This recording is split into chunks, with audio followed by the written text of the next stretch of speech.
Hey, hey. Welcome, everyone. Welcome to my channel. If you're new to my channel, make sure you hit that subscribe button. If you're a returning subscriber, welcome back. And I hope everyone's doing great. I can't say too much about the date because I gave him my channel name. So, yeah. And I told him, I said, well, now I can't talk about you. Let's just say it went great. We had an awesome time. Spoke to him today for a moment. And that was it. But I hopefully we'll see him again. I'm sure I will. But let's just say it was a really good date. Probably one of the best first dates I've had in a long time. He's not a narcissist, I'll tell you that much. That I can tell right off the bat. No red flags at all. And we had a really good time. So we'll see what happens.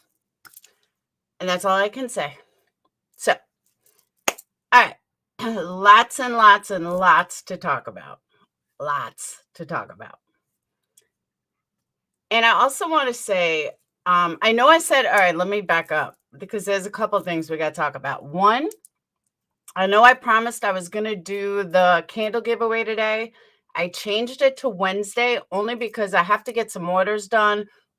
Hey, Lacey, once all the orders are done and I get those out and mailed out, then I'm going to do the candle giveaway. Should be like Tuesday or Wednesday. Absolutely not, Christopher.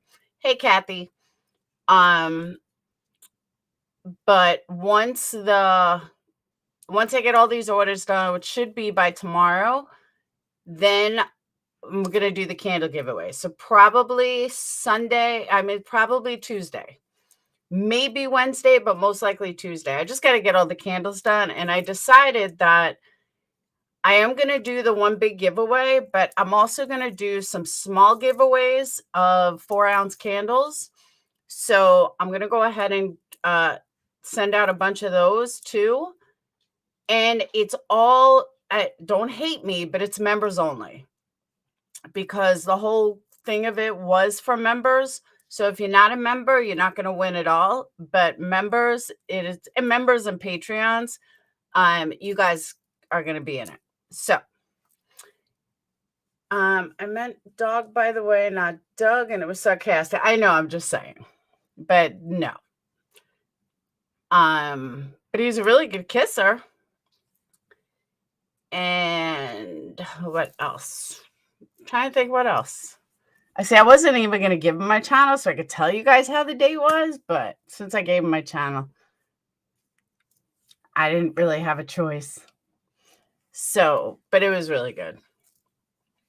And I'm not in a trunk, and that's what I kept saying. I said, how do I know you're not a serial killer? So, but after we went for drinks, he has a Harley, and I was like, oh, let's go for a ride. So we went for a ride. It was really nice.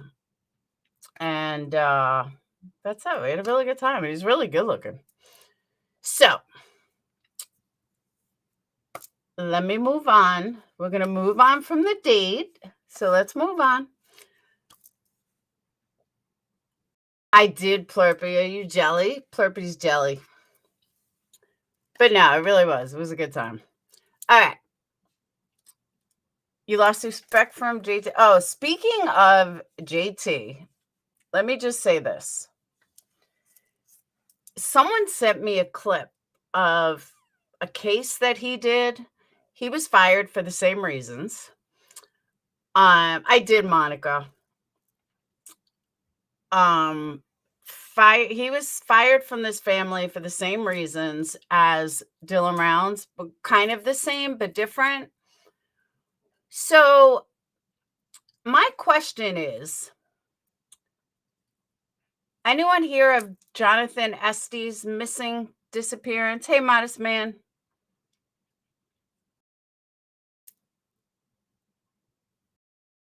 Yeah, Lacey, he definitely checked off a lot of boxes. I'll say that.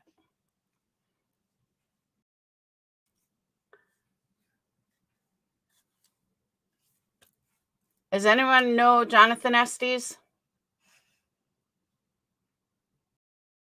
It's a case that JT had covered or was working on. I have to say, though, after looking into it, I do agree with his synopsis of what happened to this guy.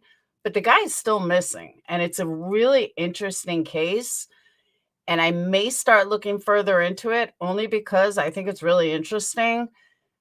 John Lourdes had covered it and had JT on like 2 years ago, and it's really a good podcast. I mean, it's really a good episode. Now, is everything that JT found real? I have no idea. I probably not. However, his synopsis of the whole thing, that's the feeling I got as well. So, yeah.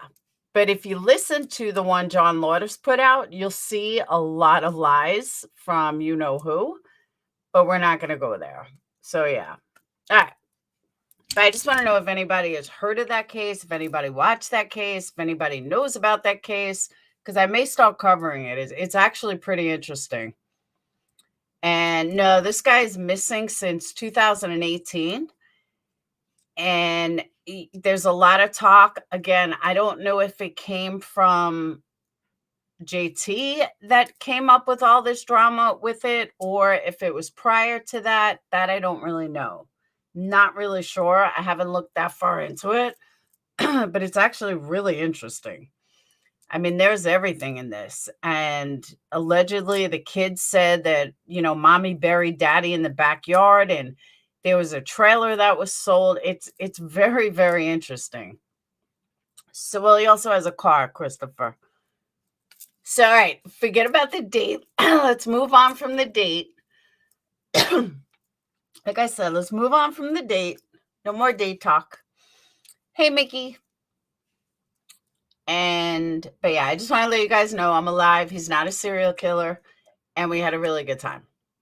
So now let's move on from the date. Let's get into this because there's a lot to get into. Okay.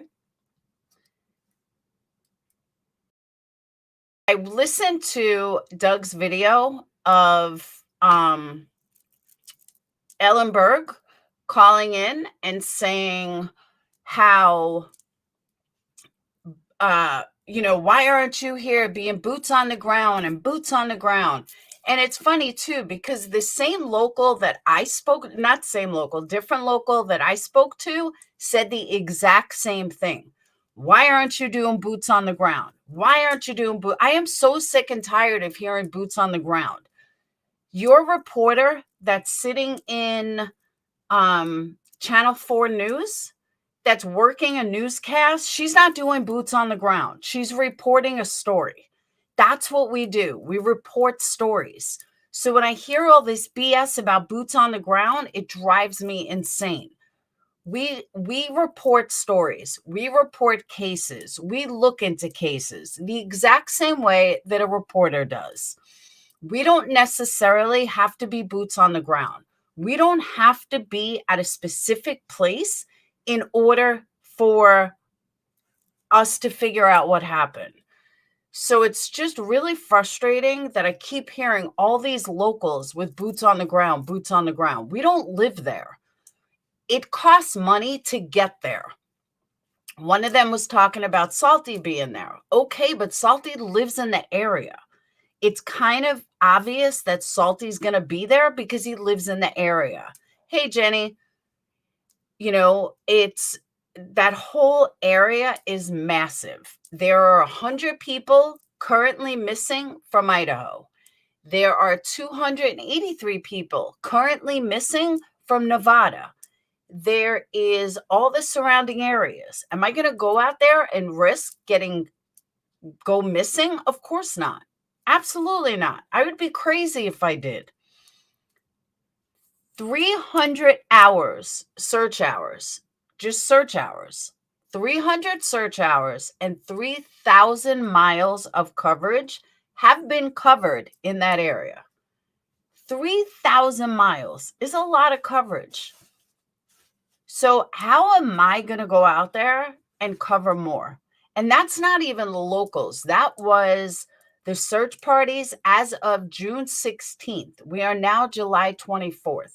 There's no possible way that me, Tyler, Salty, all of us could cover more than that. It's not going to happen. We need the help of locals to talk to us.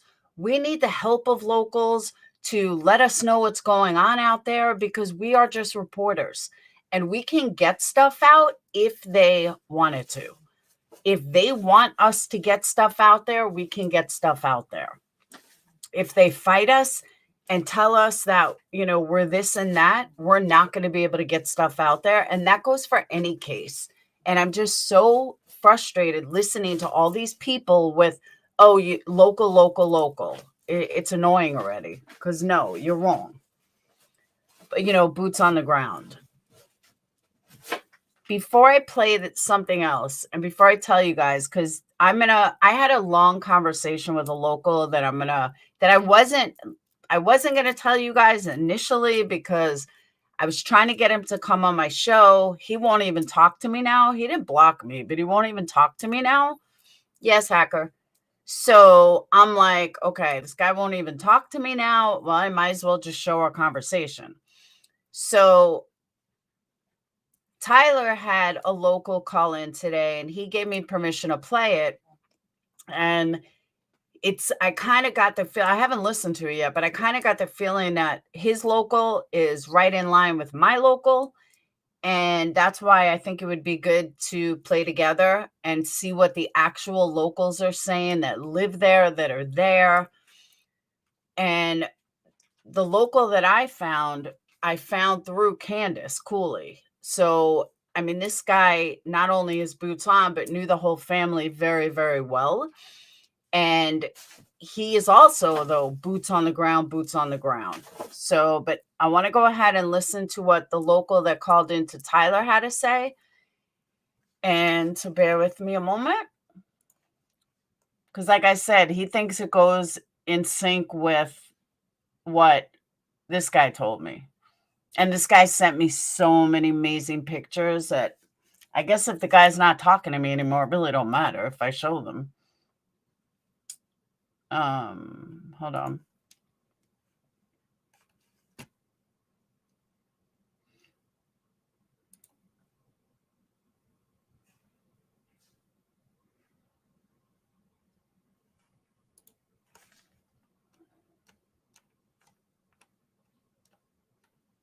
Yep.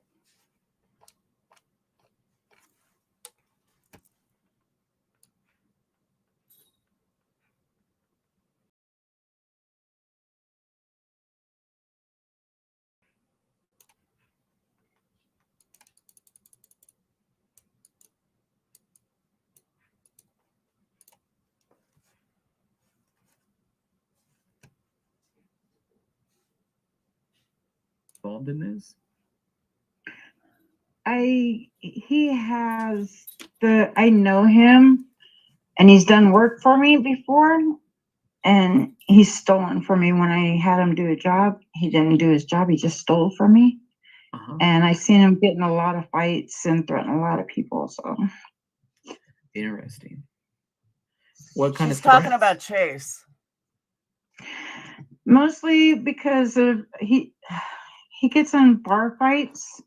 I guess people out there really don't like him because he's a tweaker and he steals. So everywhere he goes, people, you know, confront him. He still goes to he went to the Cowboy Bar a lot, and he went to the other bars out there. And everywhere he goes, he gets ran off. So what kind of work did he do for you? He was supposed to work on my quad, but instead he stole both of my quads. Wow. How long ago was that? Yeah. That was like a year ago, and I hope that ain't the one that they found, because my quad was green, and I don't know what type they found out there. Do you know Black Devil? That he was using? I don't know him personally, but yeah, I know of him. Yeah, it was a big green quad that they found. Yeah, and That's my yours? quad was a big green quad. It was a Kodiak. I think that's the one they found then, because it was big and green. Yeah. Are they going to return it? Yeah, I have no idea. I still have the title for it, so. And it was an older quad. I heard he trashed it. I heard that he blew the motor up on it, so. I don't know about that. When was it stolen from you? Yeah. About a year ago. Oh, okay, so he's had it for a while then. Yeah. The exception sends a And super every- chat says, "Was it just me, or did Candace Cooley say she hoped Jim or Chase would talk, implying he is involved after all?" You know what? Now that you say that, that is basically what she said, and I think she was making a case that he likely is involved and hopes, or at least knows something. So I think you're right. Thank you for your super chat, by the way. All right, that's something I want to address too, because I've heard about this from multiple streams and multiple people. In Candace Cooley's interview, she was really, really clear that the investigation is now a homicide investigation. It is clearly a homicide investigation, and that they have the right people in jail. I don't think she made that up considering it's her son. And I don't think that I'm sorry. I do think that the FBI has given her some explanations. I don't know what you want to call it, but has given her a reason to feel like that. So, yeah, the belief that he's still alive or that maybe it was Kurt or Ty or somebody else, no. All that, in my opinion, has been eliminated based on her last interview. Yeah, and all the tweakers out there, they all hang out together. And they all Do you take live in advantage of Montello or them. Lucin? I live in Pilot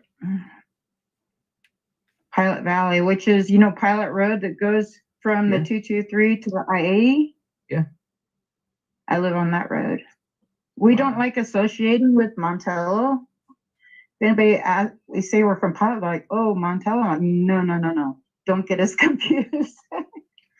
Pilot Valley does not like Montello. How did it come about that you hired Chase? Like a friend told you about him, you saw him on Facebook? Like, how'd that work out? He came to my work, and this is when he first started coming out here the first time, and I told him, he said that he was just he had kids, and he had a baby with him and his girlfriend, and she left him after that, but he needed some work, so I got work for you. And he said he works, he can rent and fix anything, so. And by fix anything, he means fix it and then steal it. Yeah, that's about it. I mean, he steals from everybody, and he takes advantage of everybody. He makes them promises and then just takes from them. And I know all the tweakers hang out there together, and there's one little old lady out there that everybody takes advantage of and lives off of, and that's Annie. And I go and check on her every once in a while. She's a good friend, and every time I is go that over where there, Chase was staying? Mm-hmm. Well, I don't know if he was living there, but every time I went over there, he was over there. Uh-huh. That's kind of a big uh-huh. And she lives right off the highway. Because she doesn't live a mile away. She lives right on the highway. Oh, she does? Yeah. Are there any other like shanties or sheds or anything on her property that Chase could have been squatting in? Oh, there's lots of there's camper trailers and stuff all over her property. It looks like a junkyard. And it would any of those be approximately like a mile, half mile, maybe from a road? Or are they all kind of right there? It's all right there on her yard. But I heard that she does have other property though, so maybe that's what they're talking about. But I think that's really right next to the property she's on. The property she lives on is not hers. Huh? It's her brother's.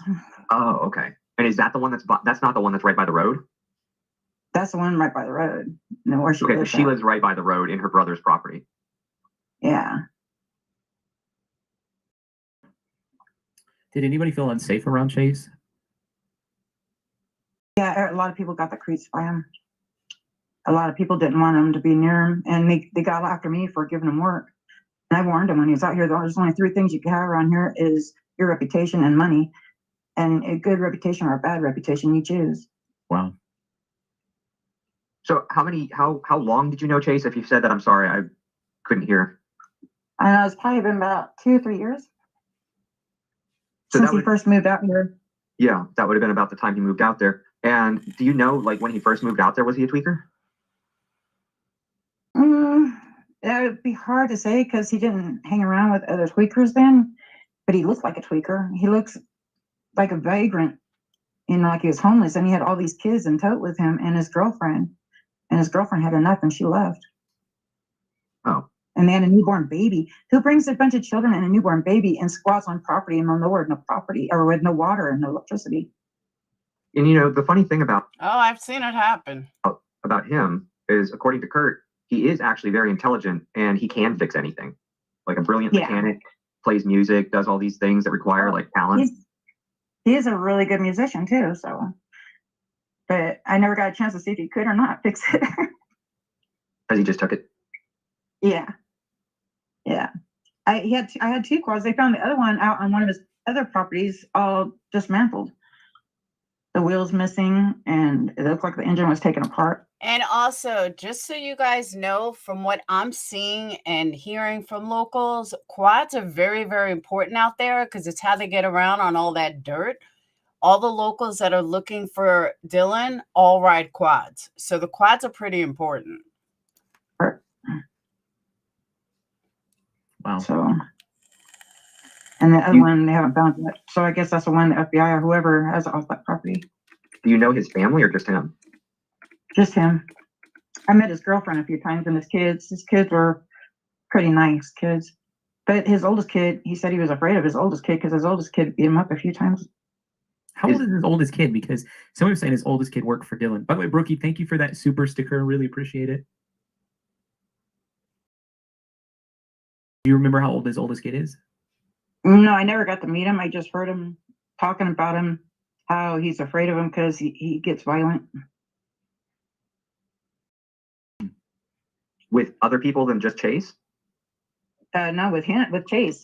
Chase says that he's afraid of his son because his son gets violent and beats the crap out of him. Yeah, but I was asking, is that animosity and violence directed specifically towards Chase, or would he be violent to other people too? I wouldn't know. That Chase just only said about him. Because I never met the kid. I met his daughter and his son and his baby, but not the oldest son I didn't meet. Does seem odd that he would keep having a bunch of kids if he can't support himself too, though. And take them out in the middle of the desert where they have no electricity or water. And they're all filthy all the time. That's sad. A Hotspot sends a super chat, says he was buying property from that lady.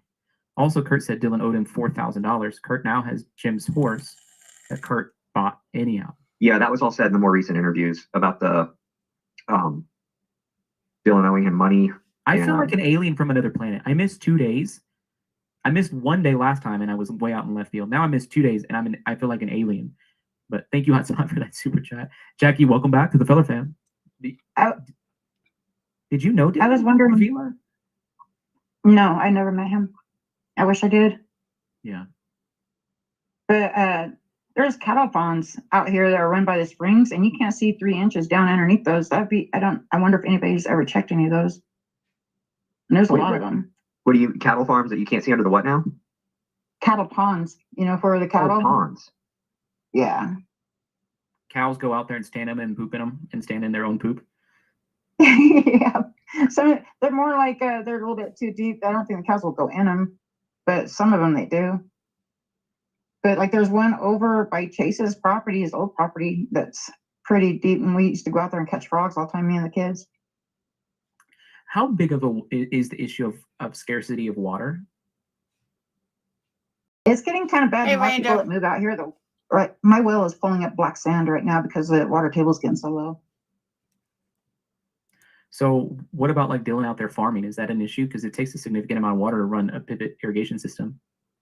I think that water comes from the Utah side, though. I don't think we share that water. I'm not sure. Okay. That water table.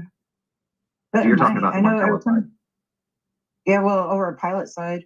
But I do know the closer you get to the I-80 and the closer you get to the salt flats, the water gets really brackish. No matter how many filters you put on it, it's either you got loaded with iron and your water comes out red, or you get too close to the salt flats, it's too salty and it's not usable. So there's a lot of water, just not a lot of usable water. Yeah.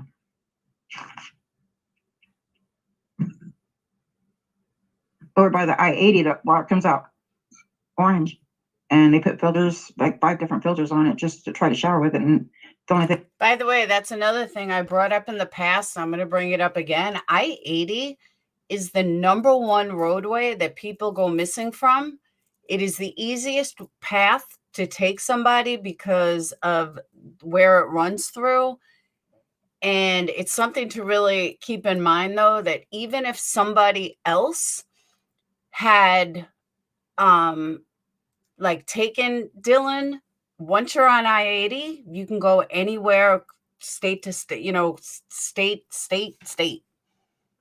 Thing they could do is water the plants with it. They have to haul in any other water to shower or to cook. Even after 5 filters. Does the town itself of Montello have like a reliable water supply? Oh yeah, their water comes from the spring. And the old railroad tapped into the Pilot Mountains. There's a spring, underground spring that comes out, and they pipe it all the way to Montello. And when the railroad left, they left that to Montello, and they get it out of the springs. And people in Pilot have wells. People in Montello have that spring water. What are the people in Pilot saying about what happened to Dylan Rounds? Well, I've been taking a poll, and it's kind of 50-50 between Kurt and Chase. And what about James Brenner? Hardly anybody really even knew him. Actually, everybody I've asked, they didn't really know him. But they know Kurt and they know Chase, so they're going to go with what they know. Well, it's interesting because the only person who's been coast to coast. I couldn't think of the word. I couldn't think of it. Who are your boots on the ground? I'm a very good friend of the family. Named officially a suspect in Dylan's disappearance is James Brenner. Yeah. Yeah, I've never met the man, but it seems legit. I mean, if the farmer hit Dylan, it's going to be a long time before anybody finds him. If a tweaker hit him, it's only going to take until the ranchers or the hunters come out for hunting season, and they'll run across him. That's assuming that he's still in the area at all. Yeah. That's what do when you know about it Park wasn't Valley? a tweaker. Tweakers don't have a car that goes that far. 3,000 miles were searched by June 16th. He's not in the area. Melissa, thank you for your super sticker. Melissa, thank you for your super sticker. People Linda, thank you for that super sticker. Appreciate it. Thank you guys so much. Do you know what kind of people live in Park Valley? Because I know you're saying you don't want to be associated with Montello, but yeah, but you want to know something, Mickey? And this is just my feeling on this, that she said that they didn't name Jim Brenner because they didn't know Jim Brenner. They knew Kurt and they knew Chase. Chase being the obvious suspect because he's already stolen from them. He's a meth head. He's a piece of shit. Chase is the obvious suspect. They know Kurt, I guess, because Kurt was working for Dylan, but they're not even naming somebody that the FBI named. So that kind of takes away that credibility, kind of, sort of. You know what I mean? Is there that same kind of negative connotation with people from Park Valley? I've never met anybody from Park Valley. I know a lot of people from Montello and a lot of people from Pilot, but unless they come into my work, I don't really know them. I kind of stay to myself. I see. Well, it's interesting that you said the thing about the tweakers not having reliable transportation, because Chase did get rides pretty far, and he managed to make it right around the time that Dylan went missing, all the way over to, I believe it was Ogden, from Montello area. Okay, that's the one question I have for you guys. Chase was not found in Montello. Chase was found at Little Caesars in Ogden, correct? Give me a yes, Laura, that he was found in Ogden. And I'll tell you why I'm saying this. Yeah, but not in his own car. No, nobody knows exactly how he got there. Yeah, nobody knows how he got there. It could have been a quad or something. He was always having to get a ride everywhere because all his stuff was always broken down. That's funny for somebody who claims to be a mechanic, right? Yeah. E. Kennedy said. Okay, well, check this out. Hold on. Check this out. I found this before, which is where my title comes from.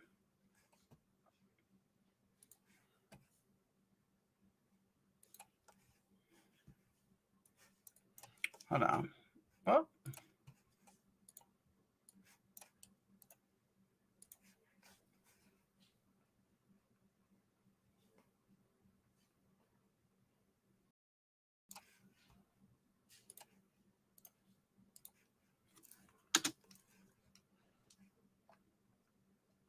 All right. Here we go. Look at this.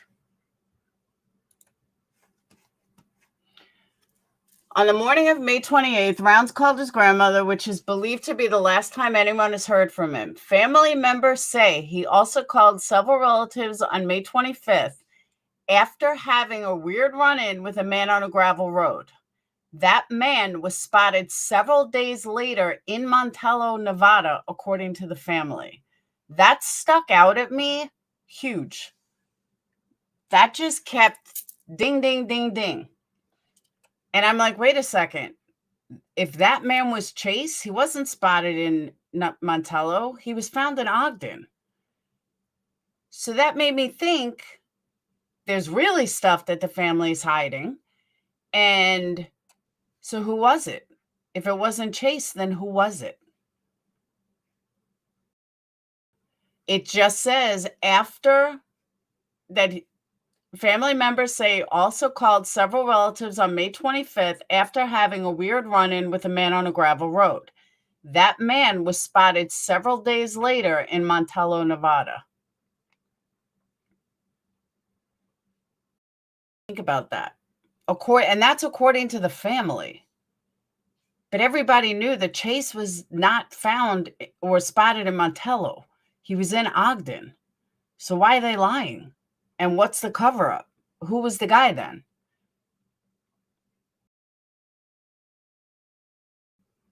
Yes, he was at the pizza place, which is where he was found. He wouldn't have been in Montello. He was found in Ogden. So the run-in was so disturbing, he called multiple family members. That's what this is saying, according to the family. And this article is from June 16th. 300 search hours and 3,000 miles, still no sign of missing man. June 16th. But that just struck me as odd because he wasn't spotted several days later. They ran into him in Ogden. Is it right, Mickey? That's why I feel like sometimes you got to go backwards to go forwards. You know what I mean? No tire tracks in the dirt leading to where his pickup was found or mud on the tires. And his phone and wallet were missing.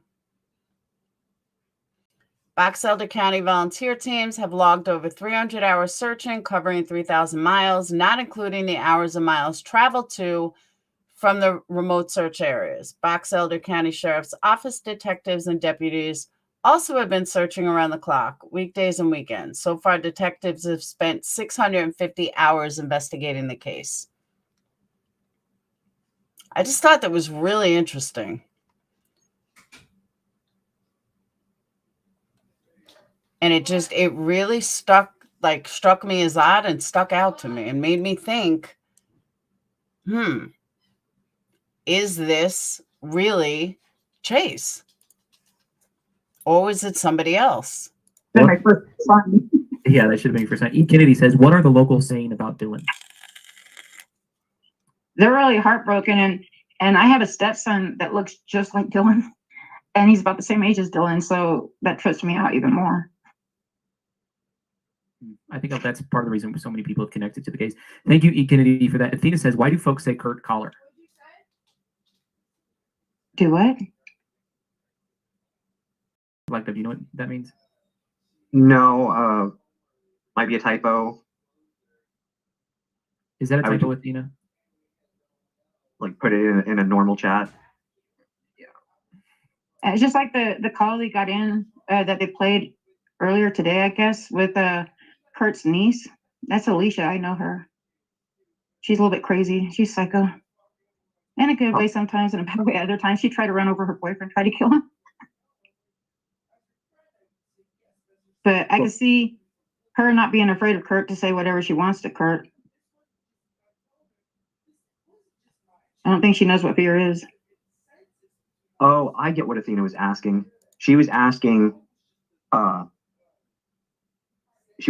you, why do they say that Kurt would be involved in this, and why do they say that he's a suspect? You know, I didn't get a chance to find out because I was just taking a poll and everybody was talking, and when they were naming Kurt as their suspect, because my suspect is Chase. Just his demeanor and how he handles things. But that's fascinating. Everybody asked yeah, but everybody out here has known Kurt for a really long time, so I thought it was kind of odd. I wanted to ask them that, why they thought it was Kurt, but I didn't get a chance to. Folks, I gotta hop off, but Kim's gonna keep this stream going, so I'll see you guys soon. All right, bye, Tyler. Well, I guess he really had to hop What is, Ranger, about Chase? off quick. Avila Doom, how are you? Okay. Black, You got any other questions? Black Deb, do you have any other questions for Avila Doom? Well, I would just ask, like, so since you knew Chase and you interacted with him, do you think he's capable of doing something like this if he's all tweaked out and messed up? Oh, definitely. Definitely. You could say that about anyone on drugs, though. I've seen these tweakers in action before, and even with each other, they all threaten to shoot each other. They pull guns on each other. And have you heard about this neighborhood watch thing? Oh, wait, go ahead. Oh, yeah. Yeah, the neighborhood watch thing, it's just neighbors watching out for neighbors, people that live out here that are worried about other neighbors that are always saying that somebody's in their yard or somebody's, scoping out their yard. So neighbors help out each other out here. We watch each other's properties. There you go. There's the militia. I mean, it's not a militia, but the neighborhood watch. I'll be at work and I'll get a phone call from my neighbor saying, hey, somebody's going up your road. Have you got I'll ask them to cameras check on it your out, see who property? it is. Yeah. I do now. Then I didn't. You mean before Dylan went missing, you didn't? No, before people that we had an epidemic of tweakers stealing and vandalizing off of other people's property. And it got so bad that we even had to lock up our water because they come and run our water and run our wells continuously, loading up water while you're not home. I truly don't think Kurt's guilty. I really, truly don't. How long ago did they that caught start? Chase down at one of the places. When they started charging more for water down at Montello for the people that are living off grid, and most of the tweakers live off grid, and so they started stealing water instead. Stealing your gas, stealing your water, stealing other things. Avila Doom, can you clarify? I don't think you are, but a lot of people in chat are asking if you're Robert Avila's mother. Sage. No, God, no. I only have one son that lives here. Yeah, I didn't. If I would have known that would have. Pies. Sorry, go ahead. Bagels. Oh no, that's okay. Someone, Dream Creek, was saying, do you work at a gas station? Little mini rice cakes. No. I used to work at a casino. Ah, okay. Sage, grab my drink. And there's a bunch of people in chat asking what a tweaker is. Says, if I'm correct, it's just someone who does meth. Is that correct? Grab my That's drink. correct. Okay. We also call them jaw walkers. Oh, really? I've never heard that one. Because they grind their teeth. Yeah, because their jaws. Yeah, they're always moving their jaw back and forth, and they can't hold still. Let me ask you this: do you know Chase's son, or who of Chase's son, the older one that worked on Dylan's farm for a little bit? Yeah, that's the one I was telling you that Chase said he was afraid of because he's beating Chase up. Oh, okay. Do you happen to know roughly about how old he is? About 18, Oh, wait, I got 19, it about here. the same age as Dylan. Okay. Yeah, that's interesting because one of our regular members, Debbie Campbell, was asking if Chase's son had a violent streak, and it sounds like he did. Maybe if he beat Chase up and Chase was afraid of him. Yeah, but who knows? He might have had a good reason. Maybe he got tired of his dad's tweaking and bullshit. Yeah. Sorry for the language. It's all right. It slips out sometimes. We try not to have it here, but no problem. Just I understand. Every now and then it slips out. But yeah, it sounds like maybe I wonder if anybody has talked to him because he did used to work for Dylan, from what I've heard. Have you heard that, Black Dove? Didn't you? Oh hear yeah, that too? Chase's oldest son was confirmed by Candace to work for Dylan. Yeah, that's interesting. What's interesting also about that interview from yesterday, and I don't know if you've heard of Davila Doom, but it was the one that Tyler was playing earlier in the show. She said that Kim Brooks, which is she co-hosts with Tyler. He had never heard of Chase before this happened. So I thought that was a bit interesting because all these people seem to be like ghosts out there. Like James Brenner, nobody in the area had even heard of him save for Dawn and Kurt. At least not that much. Nobody seems to have known what a scumbag he was, including Kurt. Yeah. And if you put somebody up at your house or one of your properties or whatever for a year, you think you get to know them a little bit better than that. Maybe know their past, something along those lines. So I found that a bit odd. Yeah, I'm surprised that nobody's interviewed Annie because she's got to know a lot because she spent a lot of time with a lot of those people. And plus she spends a lot of time at the Cowboy Bar doing karaoke all the time. Huh. And she's lived out there forever. But that's why I worry about that Dylan, if he knows these people and he's hung around these people, it's more than likely he's doing the same things as these people, with drugs and stuff. Because birds of a feather flock together. That's a saying that comes up a lot. Salty said, gets who's friends with all these tweakers and suspects like Chase and Robert and even defends them, calls them his friends. Ty Corbin. That is not true. So I don't believe that. From what I hear, Ty hasn't even been around in like 2 years. Just saying.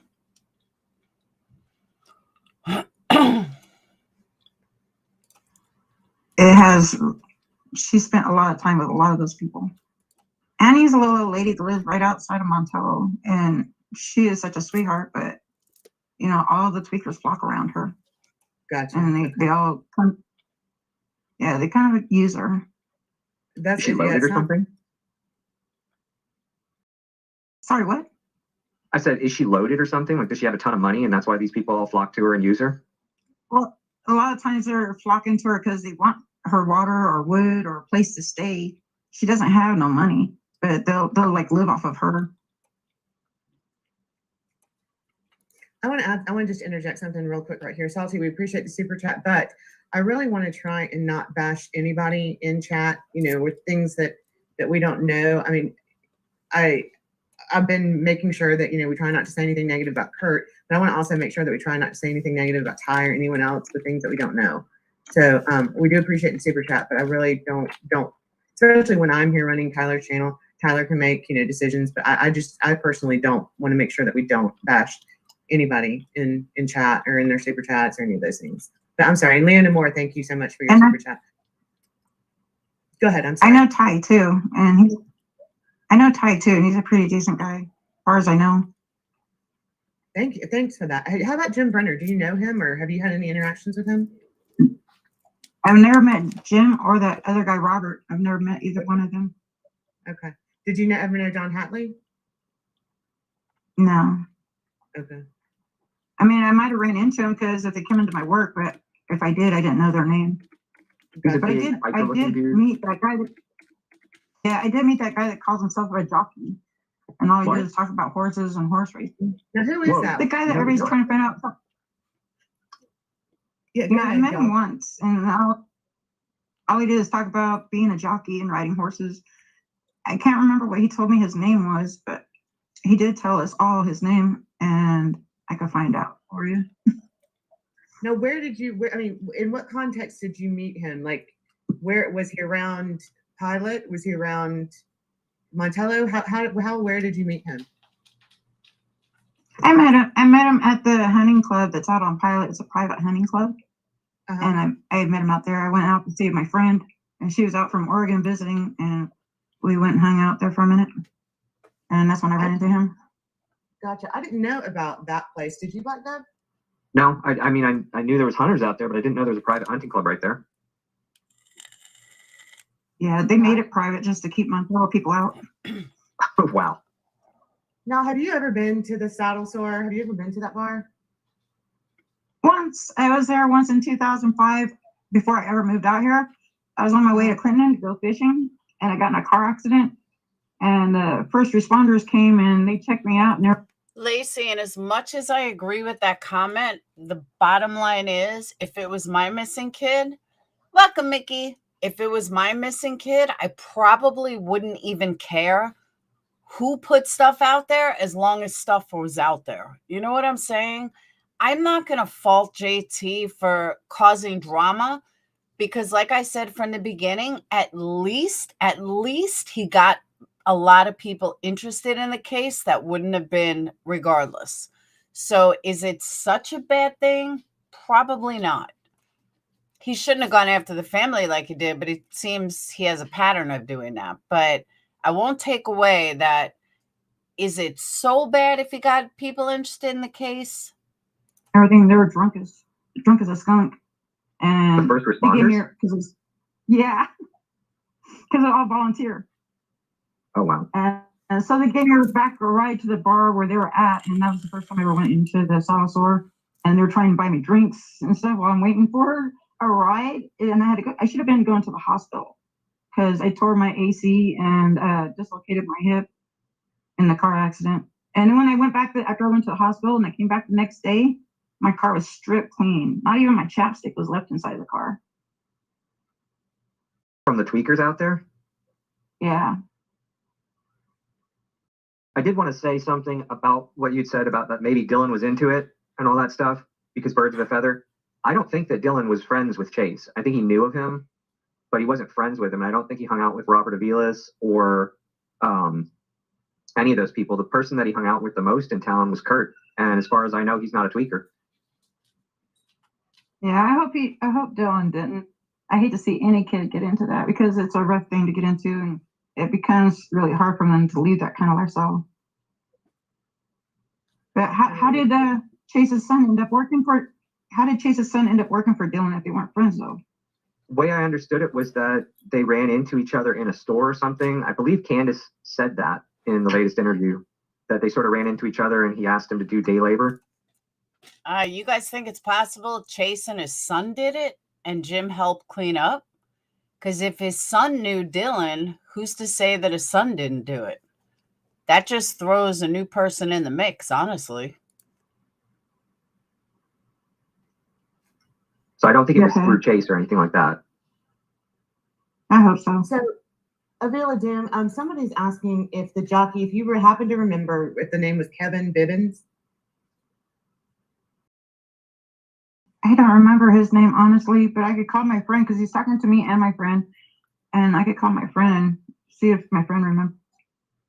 Because they talked longer than me because I got up and walked away because I got bored of the conversation. Yeah, there's been just a lot of curiosity about that jockey. So maybe, before the next stream, or if you can get that name. My email address is moxielady@gmail.com, which is M as in Mary, OXXY lady@gmail.com. If you could let me know, that would be great. Hey, Queen Bee. Okay, I'll try to find out for you. Okay, it's just really curiosity because nobody else has seemed to know that jockey's name. It's just really curious. I guess that's most of what it is for me is curious. I thought that jockey, correct me if I'm wrong, I thought the whole jockey thing was wiped out. I thought it was like it was proven invalid or something, and that had nothing to do with the jockey. Curiosity. Thank you, Patty. Thank you so much. Hey, And Ricky. Thank you. I've been not clicking on the super chats and super stickers because I've been fascinated with this discussion. Did this jockey guy come off as being I heard affluent? about. Sorry, go ahead. No, he's really tight. He's really tiny and really friendly. Yeah, but I was And he just loves to talk about horses and his jockey games. No, God, no. He looked really poor. He had beard and scraggly. Yeah. Yeah, well, locals go there too. If you know somebody that's a member there and they sponsor you and you could become a member there, you don't have to be rich or be a hunter. You just have to be friends with one of them. And they sponsor you to get in. Like saying you're okay to come in. What's the name of that place? I don't think they want me to tell you because the Montello goes after them a lot. They always try to get them in trouble. Okay, I'm sorry. Montello has 35 people in it. I think she could have said it. Just saying. Yeah, Kurt and all them are always trying to, get them in trouble because they don't like losing their customers to the hunting club. Gotcha. It's like they don't like the competition.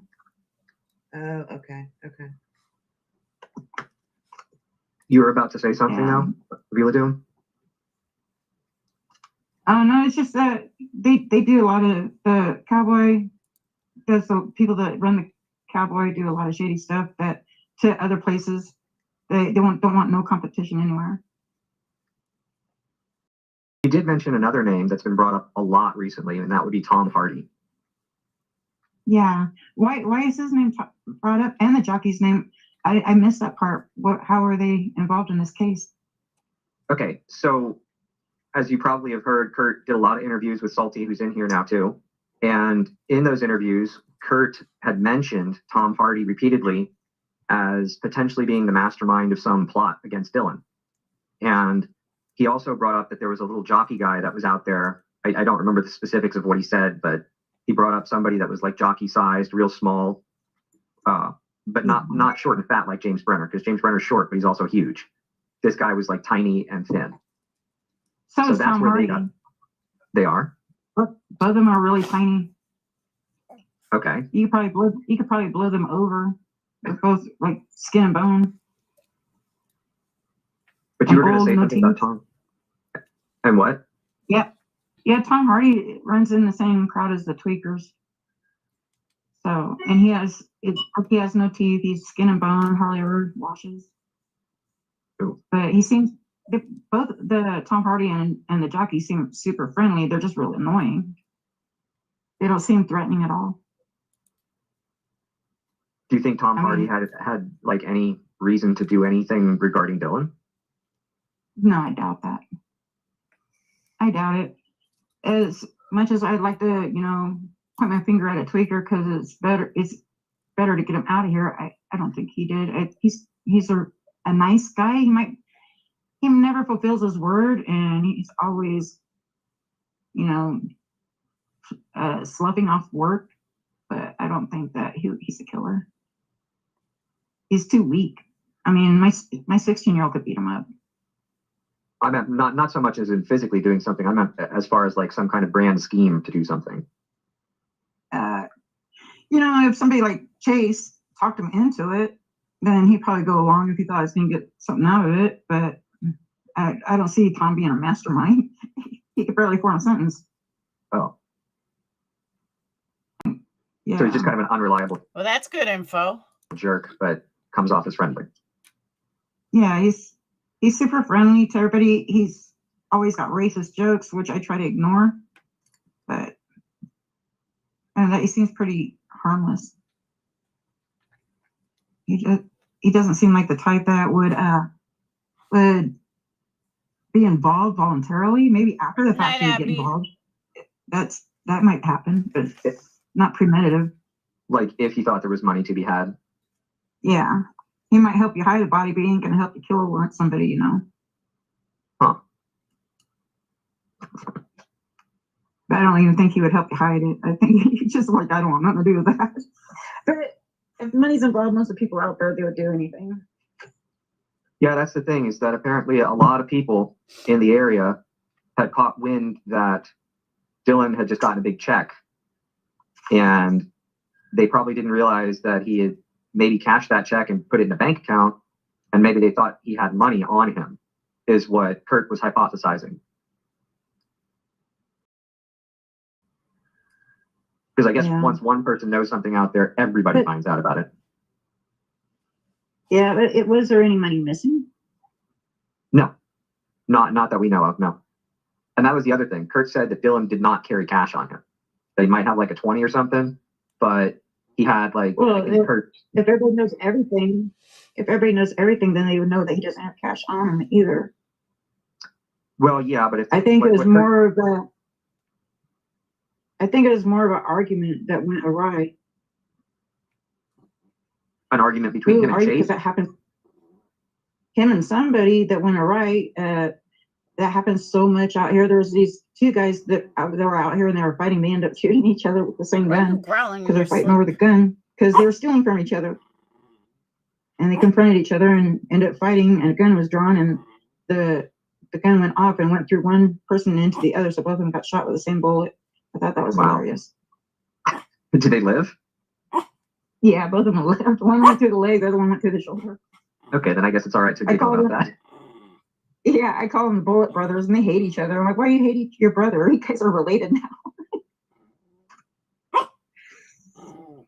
So tweakers are a big problem in the area, but I did have another question that's been like on the tip of my tongue that I wanted to ask, but you had a lot more interesting stuff about specifically like, okay, so people have been bringing this up. A lot of people have been bringing up like human trafficking and cartels, like cartel activity in the area. Do you know anything about that happening around there? Oh, no. The Mexicans that live out here are really family oriented, and I don't think that any of them, I've never seen any of the Mexicans that live out here like that. They raise goats and pigs, and they come to my work all the time, and they're the friendliest people. I'd rather hang out with them than the people in Montello. And they bring their kids in with them.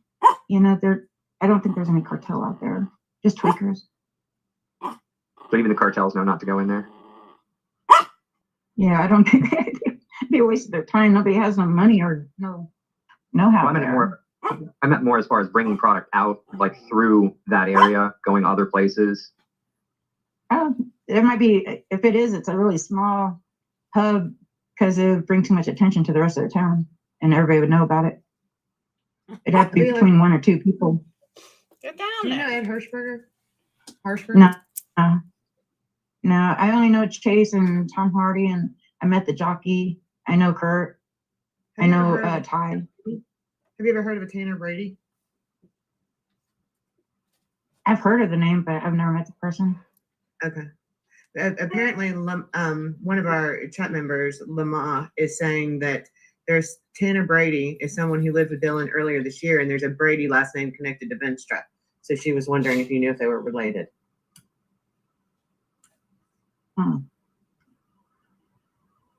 I don't know. I don't know either of them. But I do know Chase broke up with a girlfriend, and he was threatening to go after the guy that she left with, and I don't know who that was. It could have been Brenna. Gotcha. Okay. So you're talking about Becky then? Yeah, I guess so. I didn't know her name. I've seen her. If Becky's chunky, thick, not fat, but thick, then that was Becky. I've seen her, but I didn't know her name.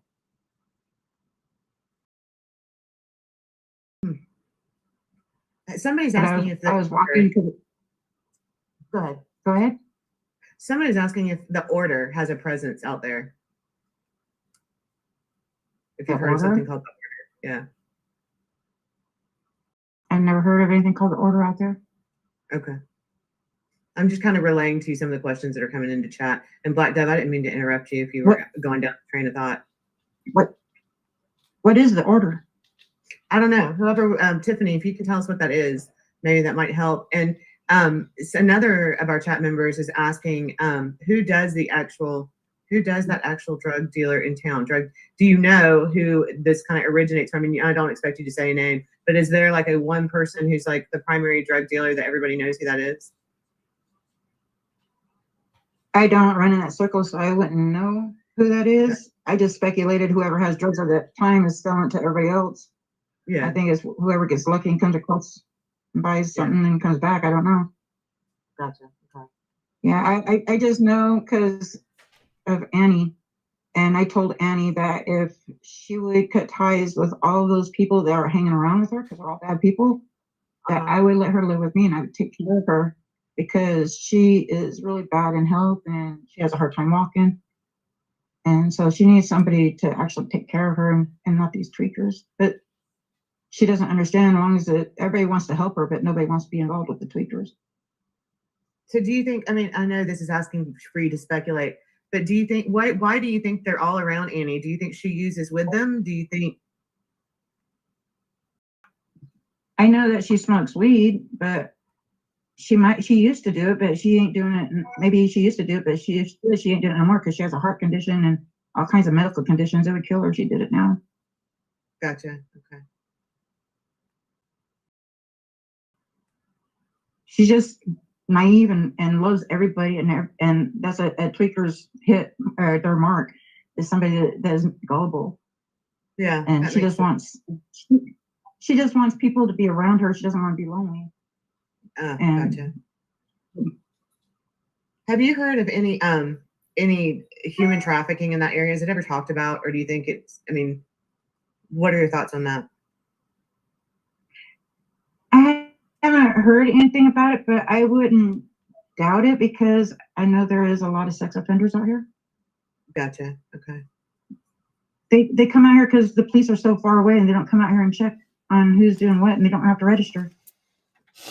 Oh wow, I didn't know they didn't have to register. Oh, I guess. Well, yeah, it makes sense if nobody. I'm not really getting anything out of this either. What are your guys' thoughts?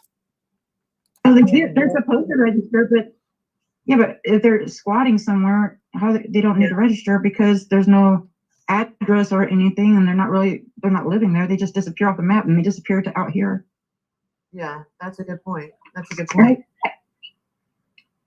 And I do know that we have problems with people coming out here in campers and setting up little cookhouses for the summer, and then I think that's where a lot of the drugs are coming from.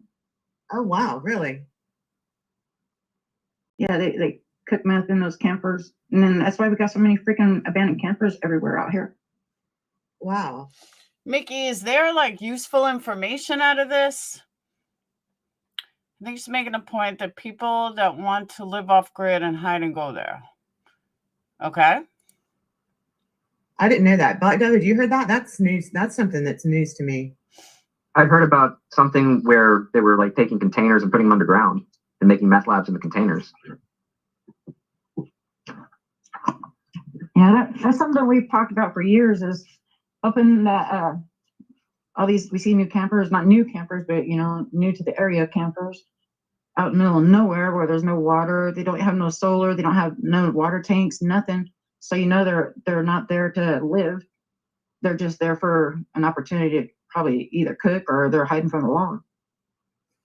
And this still happens regularly? Well, ever since the FBI has been out here, no. Oh, okay. I think this summer will be pretty safe out here.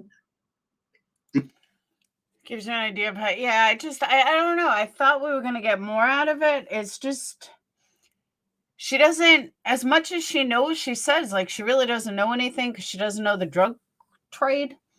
But let me show you guys something that is useful. Hang on. I had to pull it up.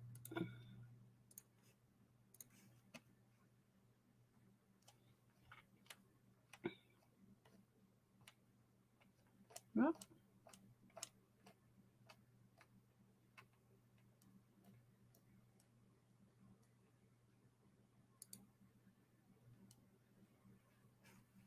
all right. So a lot of people want to know, looking for Dylan, how are they looking? Where are they looking? What is the area like? Well, I'm going to show you guys. These are some real life pictures from where they're looking for Dylan. And when I saw it, I was kind of in awe because I'm like, wow, this is totally a needle in a haystack. And it will be amazing if they find him. So let me go ahead and show you guys these.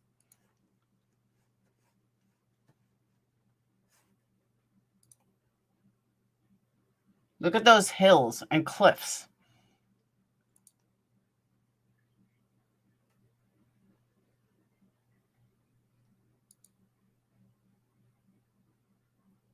Now, just so you guys know, this is the pathway from Montella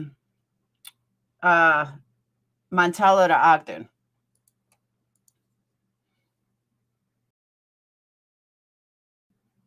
It's absolutely beautiful. Hey, Nan. Can you imagine trying to find a body in this?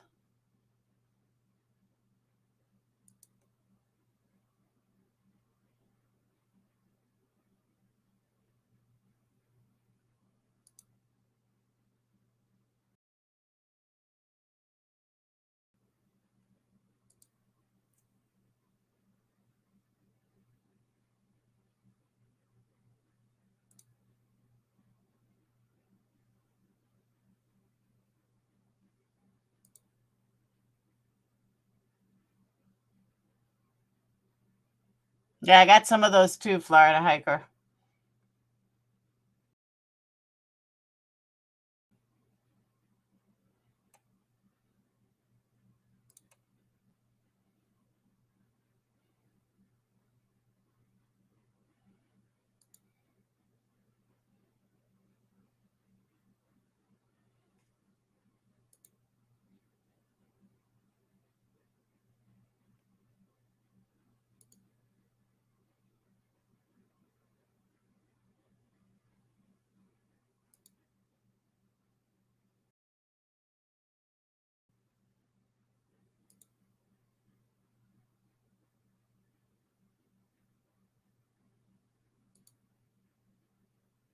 That's Montello, by the way.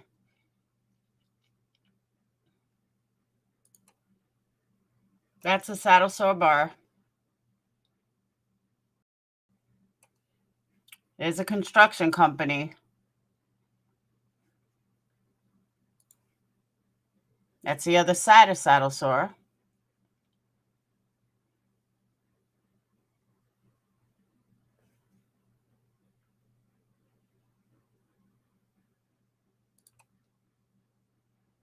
That's what they're looking for him on.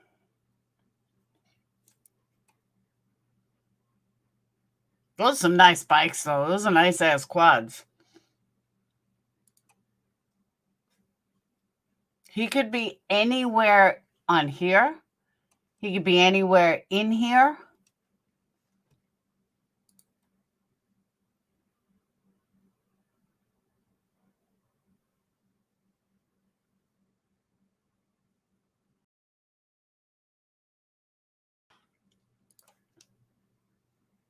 And these pictures are not for sharing. I'll watermark them all, but they are not for sharing.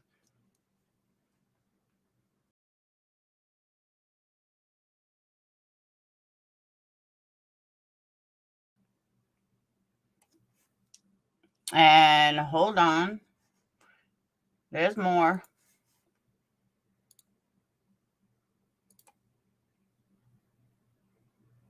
Oh, and a lizard.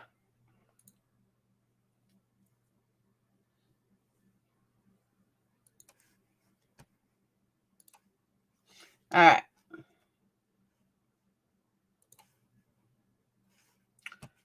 Now there's more. Hold on.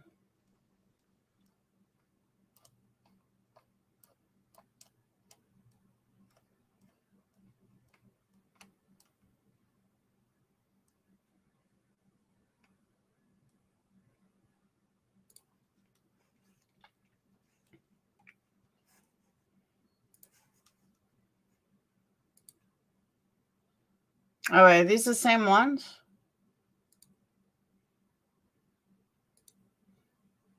Are these the same ones I just showed you? Hold on. Hang on. Yeah, it's the same ones.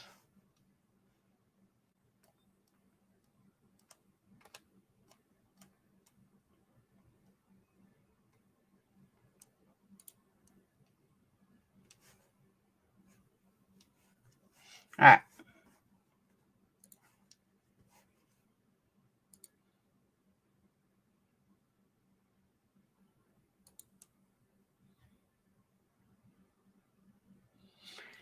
Yeah, what I personally think, you see this cliff? I think it went over it.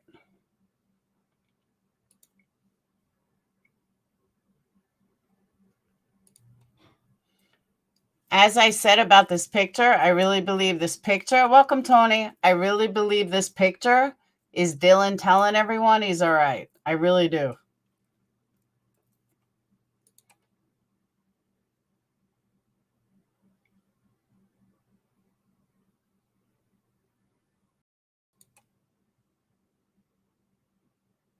I don't know why. It's just that's what I think of when I see that. It would be very easy. Wait till you see this one picture.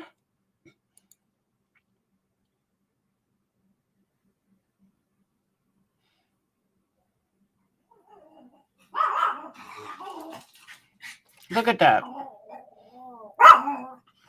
Throw a body, and bodies in the desert. Hey, Jamie, bodies in the desert? No, these pictures were taken by a local who's out there searching. The body, like to get rid of a body in a desert, it disintegrates or decomposes 3 times faster than anywhere else in the heat. At nighttime, it's cold there, but during the day, it's hot.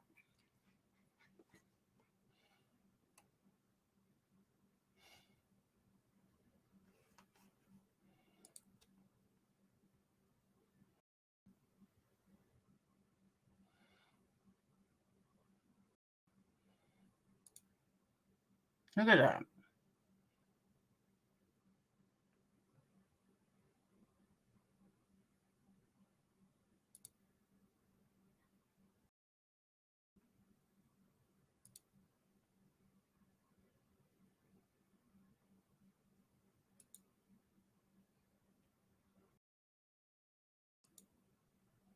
Oh, I agree with that, my alias.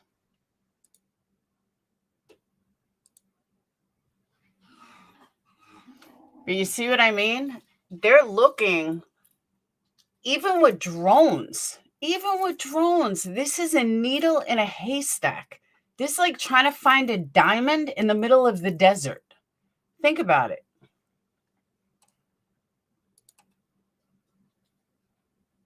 Even with all the rocks, how are you going to tell bones from a rock? You can't.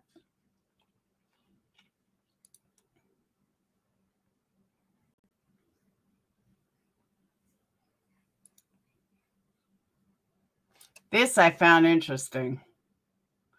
But honestly, I don't think meth heads and Jim would walk this far with a body in hand. I just don't.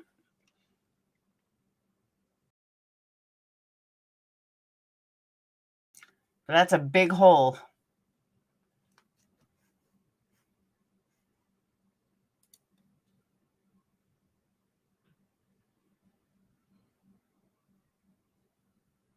And also notice there's no footprints. You don't really see any footprints. Okay, this is where this picture I saw, and I even said to this person, I have a feeling that's what happened to him. So this is their ATV or whatever, their four-wheeler. Look how close to the edge that is. This drops off to a major cliff.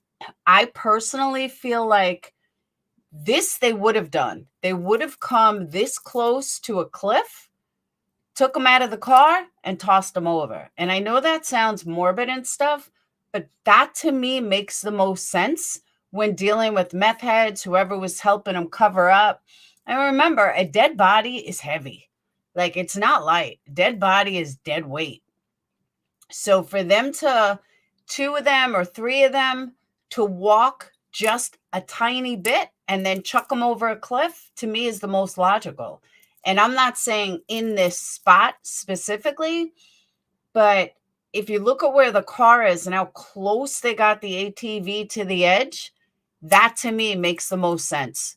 That to me says, you know what? That's logical, that they took his body out of the car, chucked it right over, washed their hands, and walked away.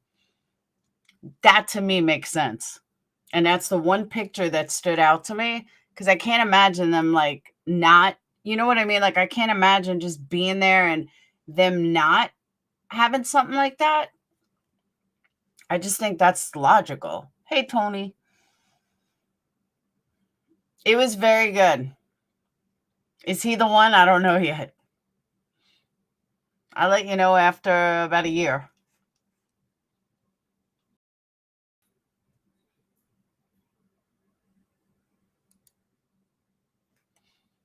Like, just take an ATV to the top of these mountains, chuck him over. He could be anywhere.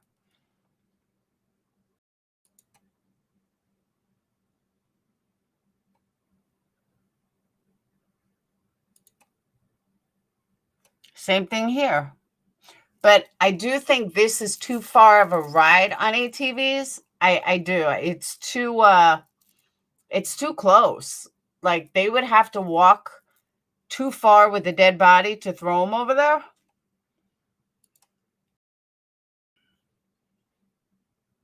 They got the ATVs over there, but I just think it's too much. They don't want that much work. And I think we're back to the other ones. Yeah.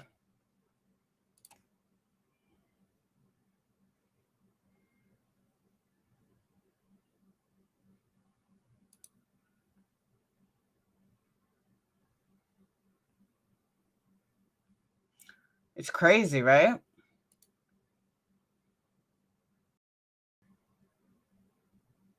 Hey, Brian. That's the other thing. You have animals, you have coyotes, you have lots of things in the desert.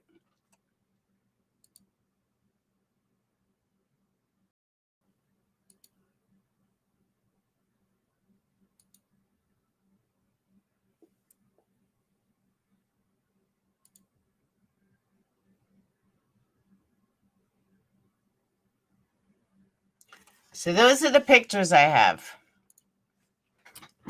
Have fun. By next week, FBI will have some updates. But there really was an update. And that's what everyone keeps like forgetting about. There really was an update by the mom on that interview stating that it was that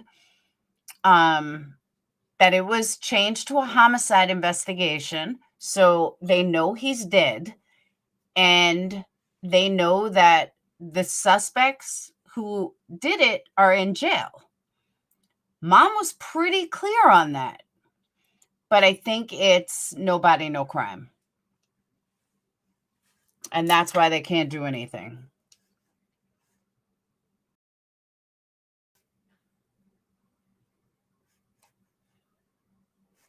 Now,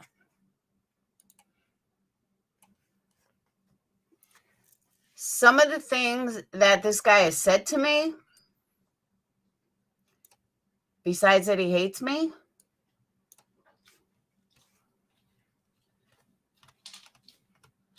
all right. I did get the chance to ask him a couple questions.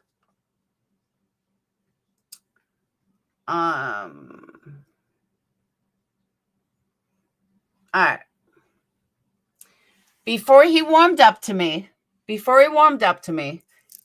said, I don't think any YouTube people are doing any good. What you're doing is not helping to find Dylan. And frankly, I think what you guys do is flat out shameful.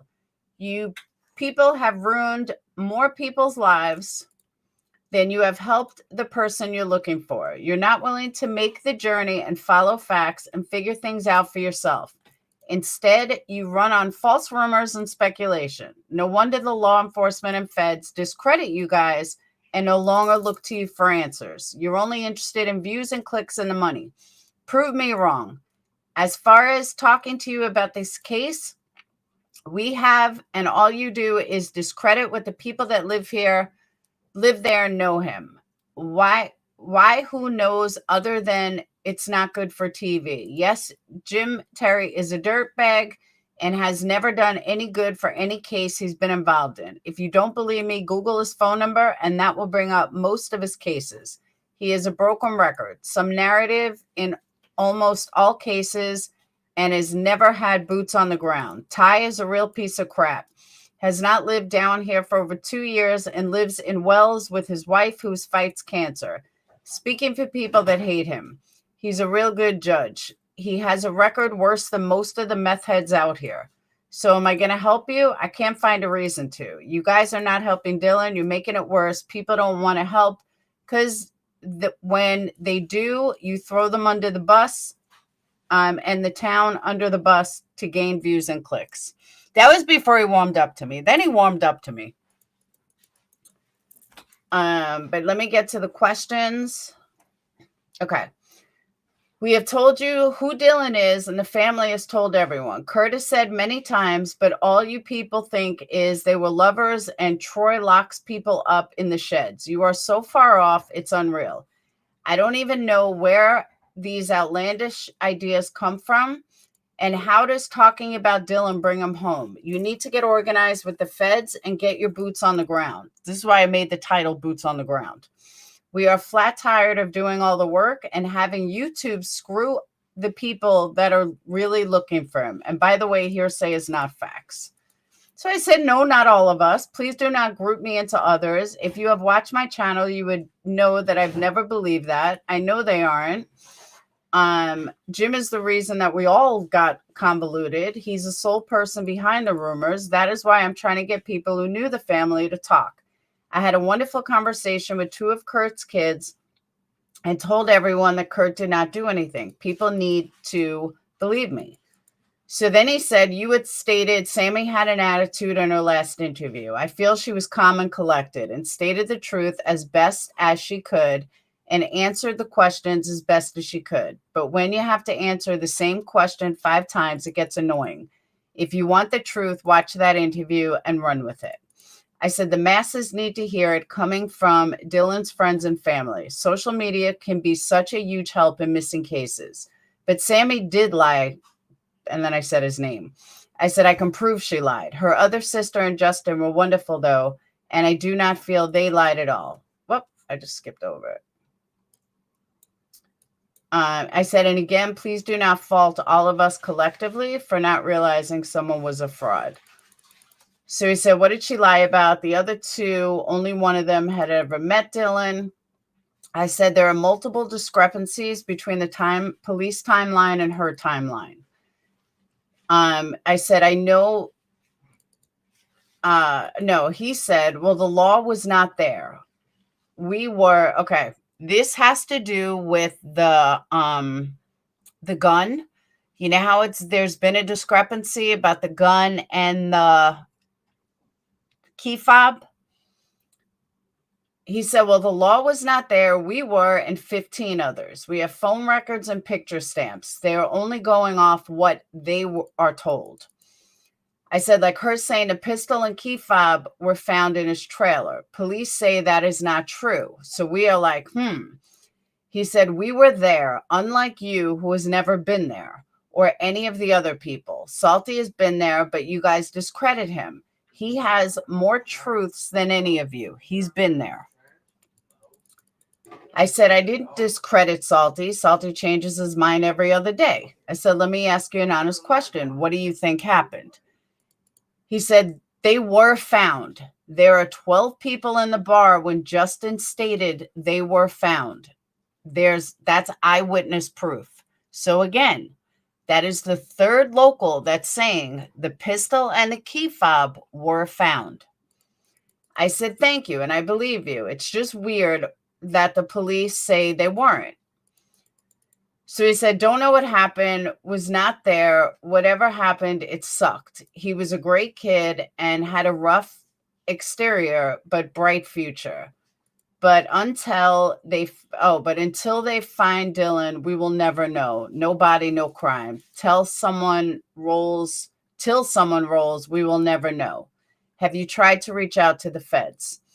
I said, now I'm not sure about Utah, Nevada, but the no body, no crime thing is really no longer a thing. Many people have been convicted without a body. I said, I have, but the feds don't tell you much of anything. He said, I refer to the truth of the crime. I said, with 100K on the line, I'm shocked someone has not come forward. Someone knows something. He said, that's what I think. They have the dudes in jail already. I said, either way, Chase seems to me like the type of person that would tell someone, especially after being sober. He said, not when he's a habitual offender. He knows how to work the system. If you don't talk, you don't get busted. I said, I personally believe the police need to be looking on the drive to Ogden, which is where Chase was found days later. Then he said, same with Jim Brenner. You seem like an all right guy, but guess what? You don't talk, you don't get busted. All they have you is the simple charges you got. And I said, and not the short drive, but the long drive. He said, they've said already, looked on that road. We're heading down this weekend and I'm taking my drone and all of my goods and 2 goods. And we're going to have boots on the ground again. But whatever we find, you guys will twist our stories all over again. You can't sit where you're at and judge this case. You have to be boots on the ground. looking so you get the experience yourself. You cannot sit on YouTube and try to speculate on what's going on. Understand, you bring awareness to the case, which keeps it going, but you have to have boots on the ground to understand what's going on. I said, I'm a girl, by the way. He said I was referring to Jim. So then he went on,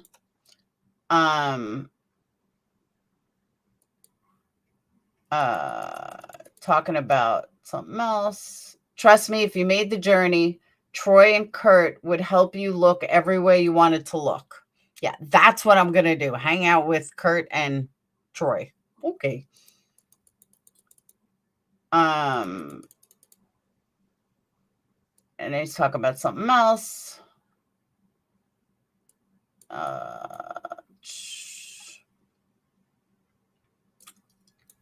Talk about YouTube. Talk about Jess. He said it's only a 45-minute drive to Ogden. It's not that far. It's a railroad subspur through the desert. I said, what's a railroad subspur? He said, loose and cut off. We had people on that. It's about 45 to an hour from Dylan's grain truck parking spot to Ogden. He said, don't know. Feds have already spoke to him many times because I asked him about, what's his name? Isaac Godorsky. He said feds have spoke to him. He said if he has footage, they would have it. If more cars came down the road, they would know. What is you knowing the info help with the case just brings more speculation. That is why they don't release anything. You're not getting what I'm trying to say. YouTube is not helping. Lucin is not a town. It's an area. Did you guys know that? Lucin is not actually a town. It's an area. I didn't know that. He said, let me get back from Montello this weekend. I'll video and take some pictures so you can get a real idea of about the place and the damage that has already been done. Then we'll talk. Then he sent me pictures of what they've done already. He said, that's the desert in Montello in the middle. That's the south end on top looking north, mountain in the right corner, and the other side is Lucin. He said, it's a needle in a haystack.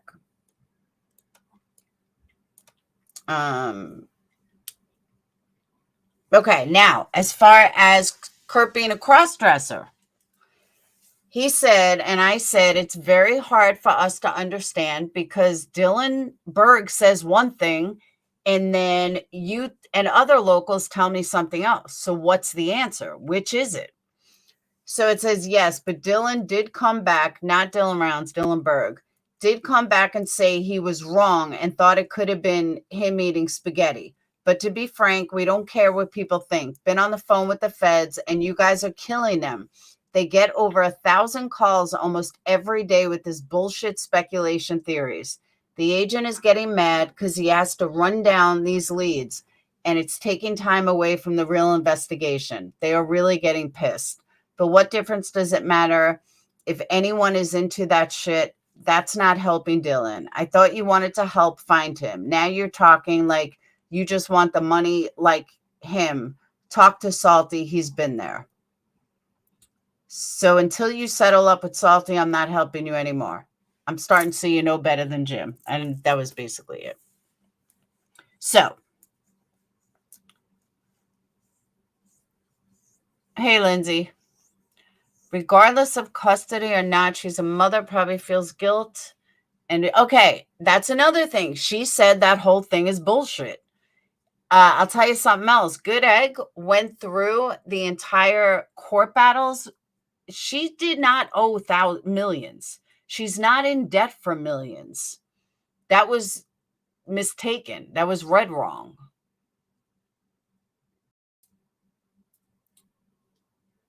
She need the class for work. But you see what I mean? Every local wants us boots on the ground. I'm sorry. I don't want to buddy up with Troy and Kurt. Call me crazy, but no, that's okay. I'll pass. You know?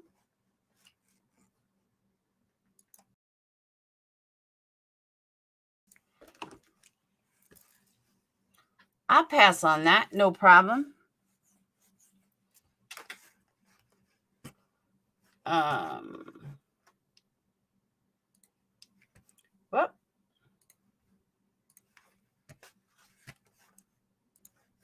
Top 2. Groom. All right. Oh.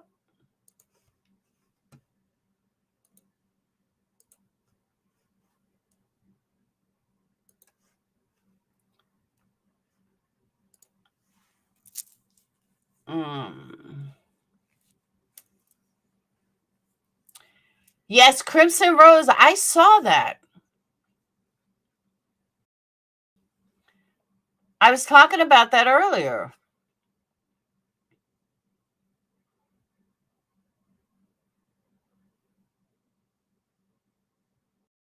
I was talking about that case earlier.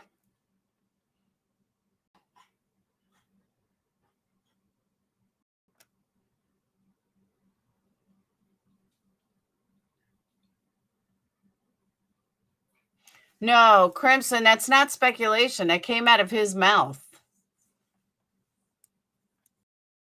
I heard that. I watched that before. Are you the one that sent it to me under a different name?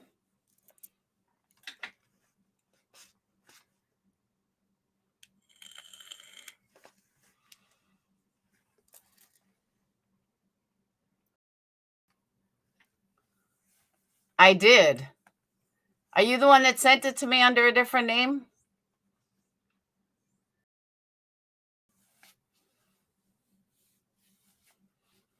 It's very interesting article. Very interesting information. Lots of lies. Lots of lies. Now, because that was sent to me earlier by Patreon, and I didn't know if you had another name or if this person had another name. But it was pretty wild, though. Like, his dates don't add up. Like, nothing adds up. Pretty wild interview. But it's a very interesting case. Like, I'm, like, really legit interested in the case. But I do think his synopsis of it is correct. I really do. I think what he thinks happened, I agree with. Because I kind of came to the same conclusion. Yeah, it is on YouTube. It was... No. Can you hear about the date? It was a really good date.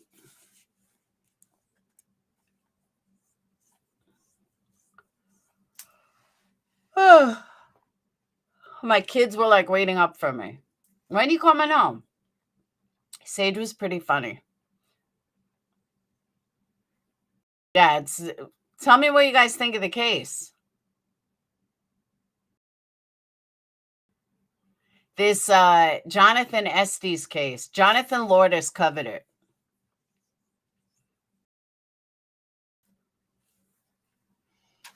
And pretty interesting. That's all I'm going to say. I wasn't even going to go live tonight, but I figured half of you guys would think I was dead. Think I got kidnapped or something.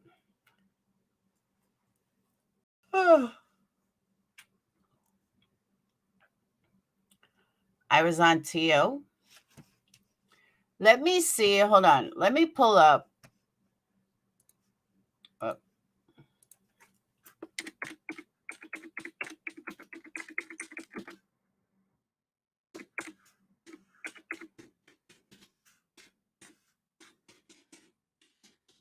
Candle giveaway is going to be on Tuesday or Wednesday, but it's members only. I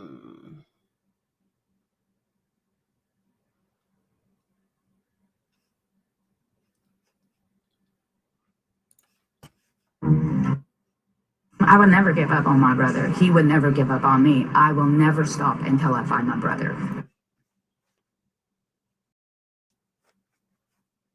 All right. So I'm going to show you guys some of this on just to introduce you guys to the case, because I really think a lot of you guys would be heavily interested in it. I really, truly do. So tell me what you guys think.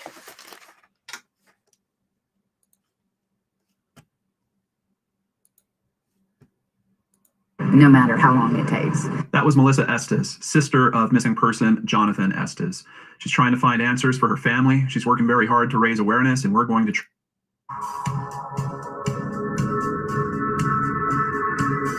because the logistics of his disappearance, there are a few facts, but when it comes to the drama that was going on in his life leading up to his disappearance, it's almost like there's a lot more of that information. So I'm going to try to do coverage here, balancing both of those out. We still need to know what was going on in his life to know if that's a factor in his disappearance.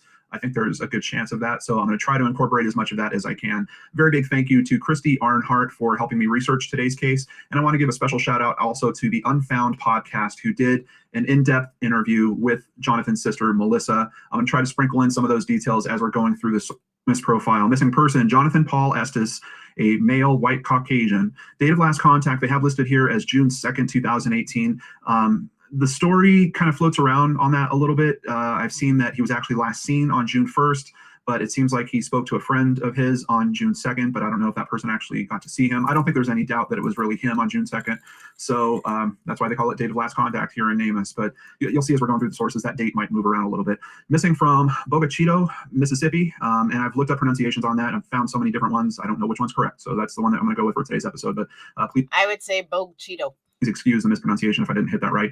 He went missing at 2018. the age of 35. He would currently be 36 years old. Nickname or alias is John. He stands between 6 foot to 6 foot 1 inch tall, weighs 150 to 175 pounds. And let's see what we have for circumstances of disappearance. John Paul Estes was last seen June 2nd. Estes's truck was found abandoned near his old home on Wallace Drive shortly after investigators had contacted him by phone, but neither law enforcement nor Estes's family has heard from him since. So even in that description of this disappearance, you can get a sense of, wait, you know, we've got law enforcement contacting him and then he disappears.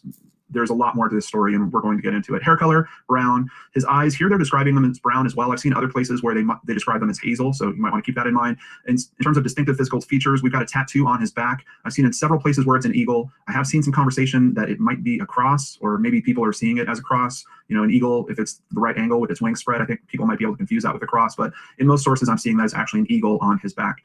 They don't have the transportation information listed here. From what I understand, his truck was a Dodge Ram. I believe it was white. And I think it was. And let me also tell you, this is why you don't burn bridges on YouTube. I'm going to explain it. I have never spoken to John Lourdes before, but I have been friends, and I am friends with Gray Hughes. Gray Hughes is very close with John Lourdes, and I don't know if they still do a show together, but I know 3 of them have a channel together, and I would like to talk to John Lourdes about this, where if I just write him as a fellow creator, he wouldn't contact me. But if I tell Gray, can you please get me in touch with him? That's why you never burn bridges on YouTube. That is why someone that's bigger than you want to keep in contact with, and you want to stay in good terms with the people they know, because, you know, you never know who they know. But I definitely want to talk to John about this case, because after listening to the interview with JT on it, I don't know if Lourdes is getting his information from JT or if JT's information is half legit, like some of the things. I listened to the case on the Vanish podcast. That podcast doesn't investigate, just reports. That's what I'm saying. Like, I'm not going to play all of Lourdes's videos, but if you check out the one with JT, actually, let me see when this one was made. Okay, this one was September 4th of 19. And then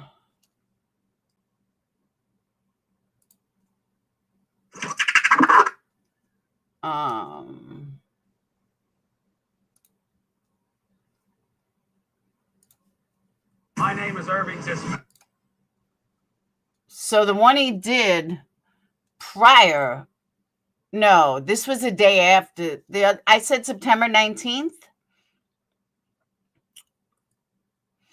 Farika, they do a show together. They had a channel together. I don't know if they still do, but they have a channel together.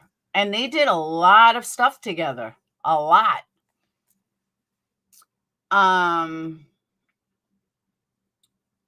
Didn't I say the other one was the 19th? This is the 18th. So I don't know if Lourdes' information is strictly coming from JT or not, but I find it interesting. Yeah, I'll show you something else.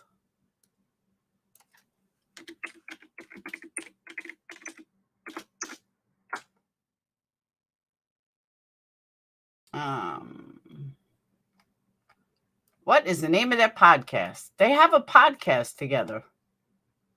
I just can't remember the name of it, but they really do have a podcast together.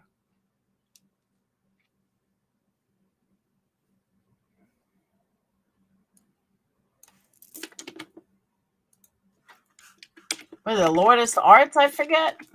I would like to, Mickey. I told Tyler about it too. I can't seem to find it.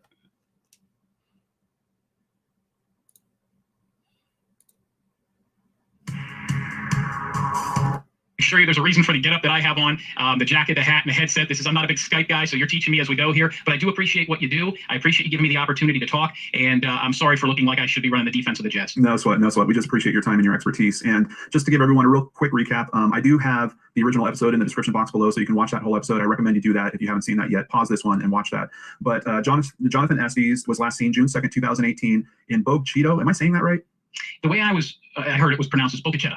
Oh, really? Boca Chetta. Okay. Boca Chetta, yeah. Gotcha. And he disappeared at the age of 36. We're talking brown hair, brown eyes, though in several photos. He does shave his head, stands between 6 foot to 6'1", weighs between 150 to 175 pounds. On this new poster I found, they actually have a better description of his tattoo. And that's one of the questions we had, because we heard some people saying it was like a flaming eagle. Other people are saying it's a cross. This description is cross with surrounding red and orange flames on his back. Do you know? Have you seen any photos of his tattoo?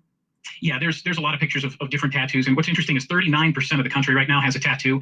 When it comes to missing persons, very, very rarely, and I've probably worked on maybe about 100, 125 cases that involve missing persons. I've never looked for. By the way, did you know Jay Terry has 99% celebrity clients? Yep, that's what he says. For a tattoo. Yeah. And that stuff's all good. And it's great that people put that information out there. The more information, the better. But if you're asking me what tattoos partner he has, I couldn't tell you. Okay, gotcha. Yeah, no, I understand that, especially for the time frame that you're working on the case. I think that information becomes more That's what Lourdes said, is that they really look alike. important, particularly if we're talking about an unidentified body being found somewhere. You know, it could Definitely be an identifying mark to help tie Yes, it is, Mickey. that together. So who originally hired you to work on Jonathan's disappearance? Well, first of all, the name of my business and my practice is Gulf Coast Investigations. I'm based out of Biloxi, Mississippi, but I am one of the few private investigators in the state of Mississippi, and there's not many of us, like any other state, that is actually licensed and went to college to become a private investigator from the state of Florida. Real quick, for anybody who doesn't know private investigating around the United States of America, there was only 3 states. Thank you. 3-man mystery. Thank you. And that's the I don't know who the third guy is, but it is Lourdes, Gray Hughes, and somebody else. I don't know who the third one is. Right now that do not have technically licensed fingerprinted background check private investigators. One of them is Mississippi. There used to be 5. Alabama was 1. I believe Wyoming, Hawaii. There was 5 states. Now there's only 3. There is no governing body in the state of Mississippi to allow a person to be a private investigator. If you go ahead and you pay $25, you get a fictitious name and you register with the state of Mississippi, you have a licensed private investigating business. You get a business card. In the state of Florida, where I originally started, you need to go to a community college, to a college. You need to take a course. Once you pass the course and 2 exams, you have to work under somebody for 2 years, an apprenticeship. And oh no, for us, he says it. He says it in this interview. You have a legitimate long-term law enforcement or military background, which I do not have. I have a pro football background. I'm more of a recovery guy than I am somebody that goes and looks at insurance claims or bodyguard work. So I actually got my education at Hillsborough Community College in the Tampa Bay area. Now I went to regular college. I have a BA, played college football, and I have a background in that. But I went back to school a few years ago, actually with my mom, and pursued this. I had a lot of buddies that were bounty hunters and skip tracers, and they said you'd be great at recovery, but I wanted to take it a step further and become a private investigator. How did I get in contact with them? 98% of my clients are celebrities. I have a very special practice in the state. 98% of my clients are celebrities. Did you know that? That's the first time I've heard him say that. In Mississippi, I only work at 1 case at a time. I do not believe in charging an hourly rate. And a celebrity out in Los Angeles sent me a thing about Jonathan Estes, and it started sort as, look at this, you kind of look like this guy. Yeah, so I was just what did I say, Lourdes? All right, Lorden. I don't know why I always say Lourdes. thinking that actually when I finally saw you, I was like, yeah, especially with his head shaved. I mean, you guys look pretty similar. And for football, which I still play arena football, I cut my hair low. And you put a ball cap on, a cowboy hat on. He says, this guy looks like you. Yeah. But there was enough in this case where a celebrity who's a stuntman and an actor out in Los Angeles, who do have a residence in Louisiana, which is not far, said, you better take a look at this. Jonathan Este's father is sort of a local celebrity. He is a preacher of sorts. Mm-hmm. He has a background in religion. So when all Lord asked was who hired you. That's all he asked. He got in touch with me. He kind of fit what I do. Missing person, quite some time, a little bit meat on the bone. The cops seem to have come to a standstill or not doing anything with it. And he was able to take me on. I charged him a one-time fee, and I'm very upfront and honest with everything that I do. Charged him a one-time fee. So it's not going to turn anywhere at Q hours. And he's also a Vietnam vet. He was a war hero. A lot of people don't know that about Mr. Estes. We hit it off real well over the phone, but religion became part of this. And I'll explain that later. And that's how we got in contact. Within 2 weeks. Notice the key words, though. Religion became a part of this. He hired me, and I work on a case 24/7, one case at a time. Yeah. Law enforcement, when it comes to missing people, could have 50 cases. I have one, and I worked on it full time for about 4 months, 24 hours a day, 7 days a week. Wow. And if you've covered that many cases, you've been at this a while. How long have you been doing this type of work?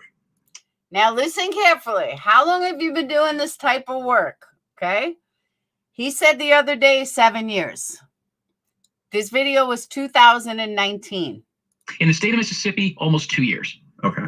2 years. In 2019, 2 years. But outside of Mississippi? About 2.5. Oh. 2.5 outside of Mississippi. This was in 2019. So if I did my math, I would say in 2022 to 2019, I'm no math major, but that's only 2 years. So if 2019, you've only been doing it 2.5 years, and now we're in 2022. Again, I'm no math major, but that would only be 4.5 years, not 7. Okay, gotcha. So you mentioned you worked on this case for about 4 months. I know your name and contact information came up in a few of the articles, and I also saw mentioned that there was a reward at one point that was being offered, I think, through your company, right? Is that actually put up by you guys, or is that put up by the family? How Yes, does that work? 100%. One of the things I look for, there's several big mistakes, not to filibuster or take up your show, but it's important that people understand this when you're dealing with private investigators. The first mistake people make is they put up a $2,000 reward, right. A $3,000 reward, a $1,000 reward. Where's my son? He's been missing for 3 years. I got $5,000. If there was a murder, if there's somebody that could go away, or if you're going to rat out a family member, you got to have more than $2,000. Let me put it to you this way. And I agree with that. I was at PetSmart the other day. There was a Chihuahua missing in the area. They had a $3,000 reward for it because it needed medicine. If your son has a $1,500 reward, nobody is going to blow the whistle on anybody. And let me explain this. People say all the time, well, I don't have more than $2,000 or $3,000. So what my company will do is they'll come in and we automatically attach up to $25,000, sometimes 5 or 10, sometimes 15, 20, depending on what the reward is. That makes it look a lot more serious. And the media usually will put you on if you're offering 25 to 30,000, because if I'm on the news and I say we got a $1,000 reward for this, right? People will look at it, they won't catch it, but $50,000 reward for a missing girl from Mississippi State University. Next thing you know, people are turning the volume up on their televisions. Yep. So what we do is we come with a $25,000 backer, and I could go more if I want, up to 50. And I also have celebrities that I work with, local professional football players from the Mississippi area, from Mississippi State and Ole Miss, that are willing to back this. So if the news won't put it on, and let's face it, most people on the news are blonde hair, blue-eyed, white girls, college age or younger, that they want to cover. They do not want to cover a 220-pound African-American housewife. It doesn't get people to look at their television. They want that good-looking girl, that good-looking young kid, something that scares you a little bit. But you put $50,000 on it, and all of a sudden people are listening. Jonathan Estes kind of fell between the cracks. The family was offering very little money for this, and I said, let's put some money up. That'll get us press, and that's what led us to get the only first 2 articles that were ever in the regular media for this guy. Regular media, guys, is not Facebook, it's not Twitter, it is the newspaper, or it is a news station. So that's what I did. We put up a boatload of money, and that's where we started, and it started in Idaho, where his father had a church, and it went all the way down to Mississippi. So my blueprint and pattern starting this out was anywhere from Boise, Idaho to Mobile, Alabama. And that's the area that I was looking at. That was my blueprint when I started this. And yes, we put up the reward. Now, one other thing, a lot of people will say, well, I can't put up $5,000. What if somebody finds my son? Well, if somebody finds your son or your daughter and you put up $25,000 and you don't have it to pay, that's a pretty good problem to have. That doesn't mean you have to give it to them all in one sum in a paper sack. Sure. Pay it to them over a couple of months, a couple of weeks. Does that make sense? You see where I'm coming from? It's hard to explain that to people. Yeah, absolutely. Absolutely. I get that. But Mickey, I get what he's saying. You don't see too many Indian girls who get kidnapped every day and go missing. Puerto Rican girls, black guys. You really don't. Where's the coverage for Daniel Robinson? Where's the coverage for all the people missing? Blonde hair, blue-eyed, or good-looking girls, they do get more coverage. They do. That is a fact. So It's sped up to 1.25. It's really not sped up that fast. You can tell by Lorden it's not sped up that fast. what happened? I know you're not currently officially working on the case. Why is that? That's a great question, and it was one that I still technically don't have an answer to. I have a theory or two, and it's not money. I was paid up front, as I am with all clients. I charge a one-time fee, as I stated earlier, and I work on the case until completion. So I'm betting against myself. So if it takes 8 years, it takes 8 years. If it takes 8 days, it takes 8 days. Not everything as a private investigator that I look for is a person. Sometimes it's a vehicle. I'll give you a perfect example. I had a baseball player that was a famous pitcher named Bob Force for the Houston Astros and for the St. Louis Cardinals, and 16 years in the major leagues. He had a jersey that went missing after he died. His family couldn't find it. He only played 8 games or something for the Houston Astros. I found the jersey. That was very important to them. It doesn't sound the same as a missing person or a body. So not everything that I'm recovering is a person. Sometimes it's a vehicle of a missing person. Right. So Ace Ventura, pet detective. to answer your question, I don't really have a definite answer as to why. I charged them an upfront fee. I thought I did tremendous on the case. 90% of everything that you see about this case was directly a cause of what I was able to uncover. The YouTube videos, the ability for the family to get into his social media, and I'll explain that a little bit later. And I want you to ask me about that later because that's very important in this case. This was actually really smart. I don't know who thought of this, but I'll give him credit if he did. This was a smart way to get into an account. I had an idea and proof as to what was going on with not only Jonathan Estes, but his ex-wife, who at the time, technically, they were still married. They did not get divorced until after his disappearance, which is big because he couldn't show up to be divorced. You know, they served him in the paper, the newspaper. That's how they got the divorce to go through without him being there. Yeah. I believe that what I uncovered embarrassed religiously and morally the family. Not only with Jonathan Estes, but with Cindy, their lifestyle being a big thing about it. And I wanted to think about that. Think about that. Just think about that for a second. Sound familiar? Go public. I wanted more media. I wanted to get this story out there. I wanted more people to know exactly what was going on behind closed doors. And as soon as I was getting ready to go on a couple of drive time morning radio shows about this, which I thought was a great idea, the more people that know, the better. The family cut me off, and I didn't hear from anybody for 2 weeks. I called Mr. Estes back. 2 weeks. That is the exact same time frame he said about Dylan Round's family, that it was 2 weeks. Several times I had been talking to his daughter, who is very, very good at this, but she does not have a background in this. Yeah. She is not licensed in this in any state. She has a knowledge of what is going on, and she helped me quite a bit. Listen, you don't have to be a private investigator to uncover things. There was just a case a couple of days ago where somebody used Google Earth to find a vehicle that had been missing for 20 years. We see that all over the place. But this is not what you do full time. This is very difficult to do if you have a day job at UPS or you're a school teacher. So I believe the family did not want me to go public. I think I was a little bit too flashy. I think I was a little bit too hard-edged. And I think that some of the stuff I uncovered about Jonathan's lifestyle didn't make him look like a great guy that was missing. Yeah. But whether he was a great guy, a moral guy, bottom line is he's still missing. And that's exactly what I wanted to get out there. And they totally cut me off. Now, in the last couple of months, I've had calls from other people that say they're private investigators or related with the family that want my information. And I said, well, have the family call me. I'll give you anything you want, but have the family call me. I don't know you. And that never happened. One of the biggest aspects in this is very important, John, very, very important, is sometimes when these cases don't get solved and the family's frustrated, what's the first thing they say? The police are involved. Right. Let me tell you something. The police are involved in this case, but they are not keeping this case from being solved. I dealt with everybody, including the chief of police, the sheriff, and the detective, Leslie Falvey. They were all extremely polite. They weren't forthcoming. They did everything I asked them to do, which they don't have to do. Hell, private investigators, as I told you earlier in the show, are not licensed in the state of Mississippi. We're knuckleheads, right? Yeah. They went and did different things for me in that area, and they asked and did everything I wanted them to do, and they gave me answers to everything I wanted. Now, did they do that to the family initially? No. They had 300 cases on their logs. He's one guy on the bottom of the pile who was 7-8 months and nothing. So the family was a little bit more obviously emotionally invested. When I got into the case, Leslie Falvey was the first person I talked to, and he couldn't have been more kind and polite and respectful of what I was trying to do. He wanted to help. Yeah. Yeah. And the family wanted to say that the cops were behind it. They know where the body is. They're not coming after the girl who might be involved in this. The ex-wife isn't being looked at. Was there some oversights by law enforcement? This was 2 years ago. Sure, nobody's perfect, but law enforcement, ladies and gentlemen, and John, is the best in the world at what they do. Very, very, very rare that cops are behind this. Okay. Yeah. So was there some police officers involved in this case? Former cops, 100%. I'll explain that to you. But was law enforcement behind this guy missing? No. Is it an easy out? Yes. And what do we see on every investigation Discovery Channel and every television show and YouTube video that any knucklehead wants to put out there? It makes it more interesting if the cops had something to do with it. So a lot of the stuff that you see out there is not the norm. Yeah. It's the minority of what happens, but it makes for better television, radio, and websites. The police are not involved in this kid's disappearance, and the family did not want to hear that. I mean, I think I can easily understand. I mean, you're right. Those stories are already gravitating to the surface and they're grabbing our attention. But when we are talking about small town politics, a lot of connectivity, everyone knows everyone. I think the risk of that is obviously larger than if you're talking metropolitan area, millions of people. The connectivity isn't quite there for that type of, if it is a conspiracy or whatever it is. But also I wanted to touch on something with Melissa, and I really appreciated the effort that I saw by her to raise exposure to the story, to get out there and do that. And you being a former football guy, I know you understand the power of a team. And I think that's really important. It's something I always try to drive with the channel is you're really trying to put a team together, and you have to have law enforcement be a part of that. If you've got a PI, they've got to be a part of that. Someone has to be the family point payment aspect.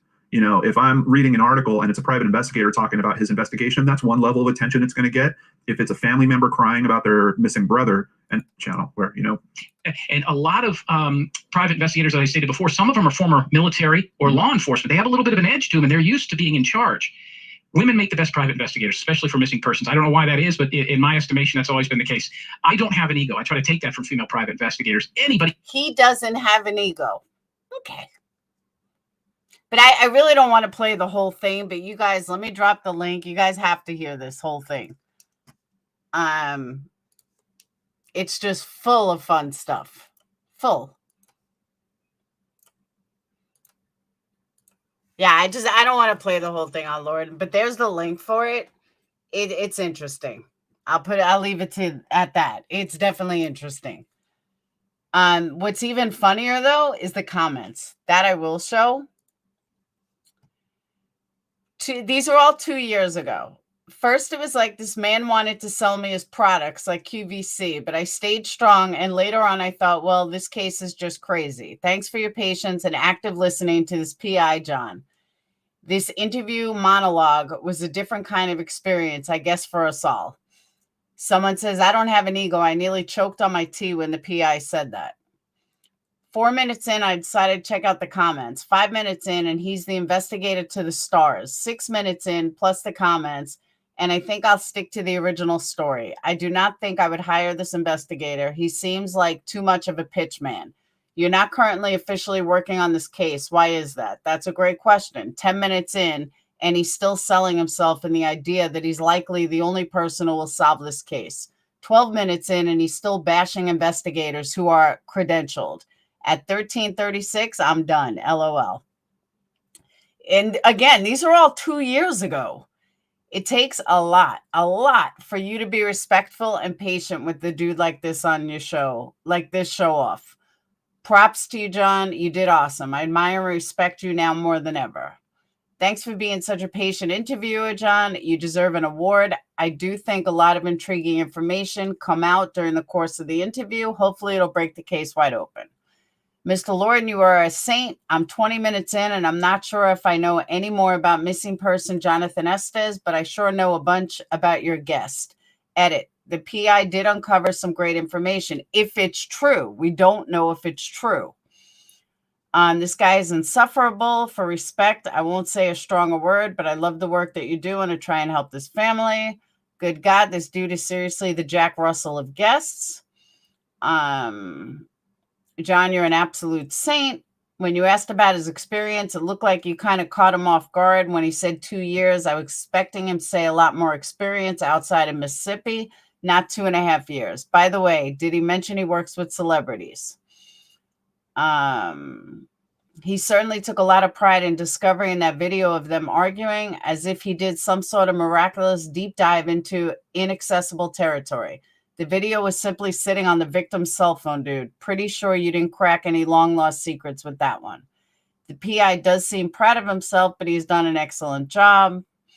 He can't just answer a question without a long story behind it. And why did the cops allow him to sell potential evidence?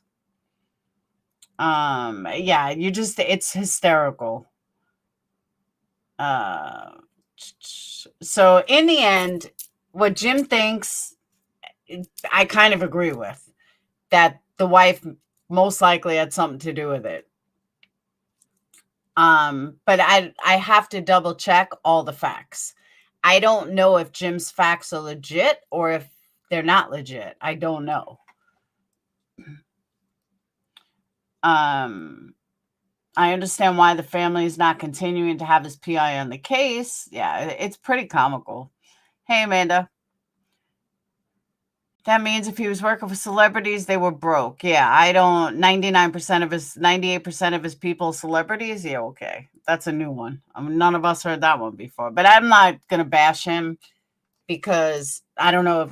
As far as I know, he hasn't said a word about me, so I don't really want to talk about him. But I did find interest in this case. And again, I don't know if what he's saying is true. You know, it could be, it could not be.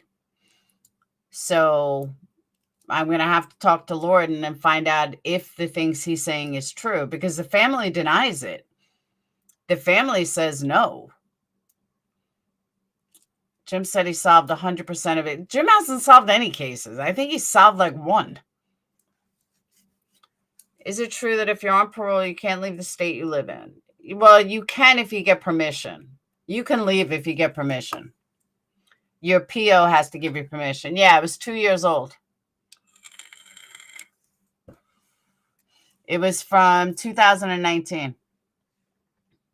And the guy went missing in 2013. I mean, 2018, not 13.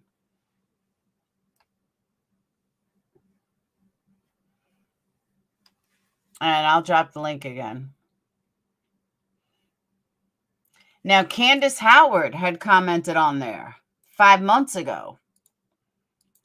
And she said, that's weird. He never offered up an award to find my son. He never gave us one piece of new information. Stepmom and I did all the work. After I found my son, he was asked if he thinks he really earned the $2,700 we paid him. No response to that.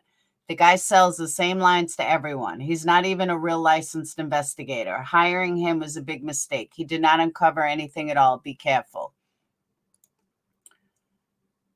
And then comment said, updated, he returned our money, but be careful. And then she said, well, it turns out he didn't even return the money. LOL. Crazy.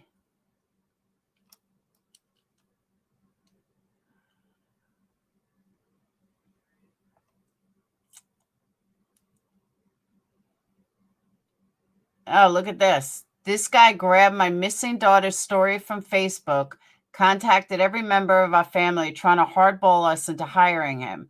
Like a personal injury attorney chasing ambulances, he scrapes the internet looking for victims and goes after their families like he did with mine. He offered pro bono, but not before trying to pit our family against each other. Extremely bloated ego and far from professional. As our daughter is missing, he screamed that if I wasn't such a shitty mom and father, my daughter would be home now. Quite the intellect, preaching about parenting to a 26-year-old daughter who has been on her own. This guy is rude and obnoxious and has no class. I wouldn't hire him to find my dog. Yeah, most of these are 2 years ago. Couple thrown in from a couple months ago, but nothing recent. Crazy. I'm going to get off because I still need to, look for a, speaking of personal injury attorneys, I happen to need to find one. But yeah, let me go ahead and drop this video again. It's actually a pretty interesting listen. I just don't know. I just don't want to play this whole thing. But I was listening to it today. It's actually pretty good.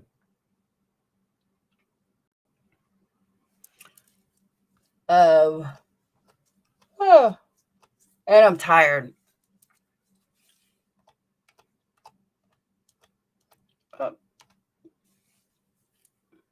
So, any questions?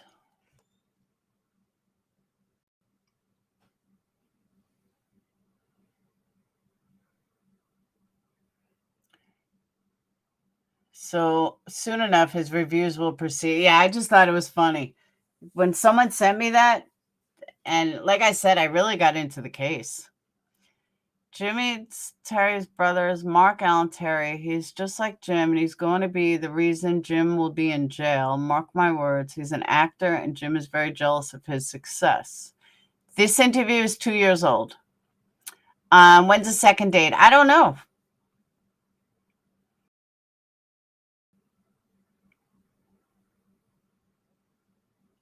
I don't know when the second date is. I guess when he asks. Oh. All right. I am going to bed though. I'm not. I gotta do some work online. But I will see you guys tomorrow. Have a wonderful day. And Hacker, you know how to email me. Go ahead and email me if you have any information. And I will see you guys later. Peace. I agree, Mickey. Totally agree. So, all right. I'll see you guys later. Peace.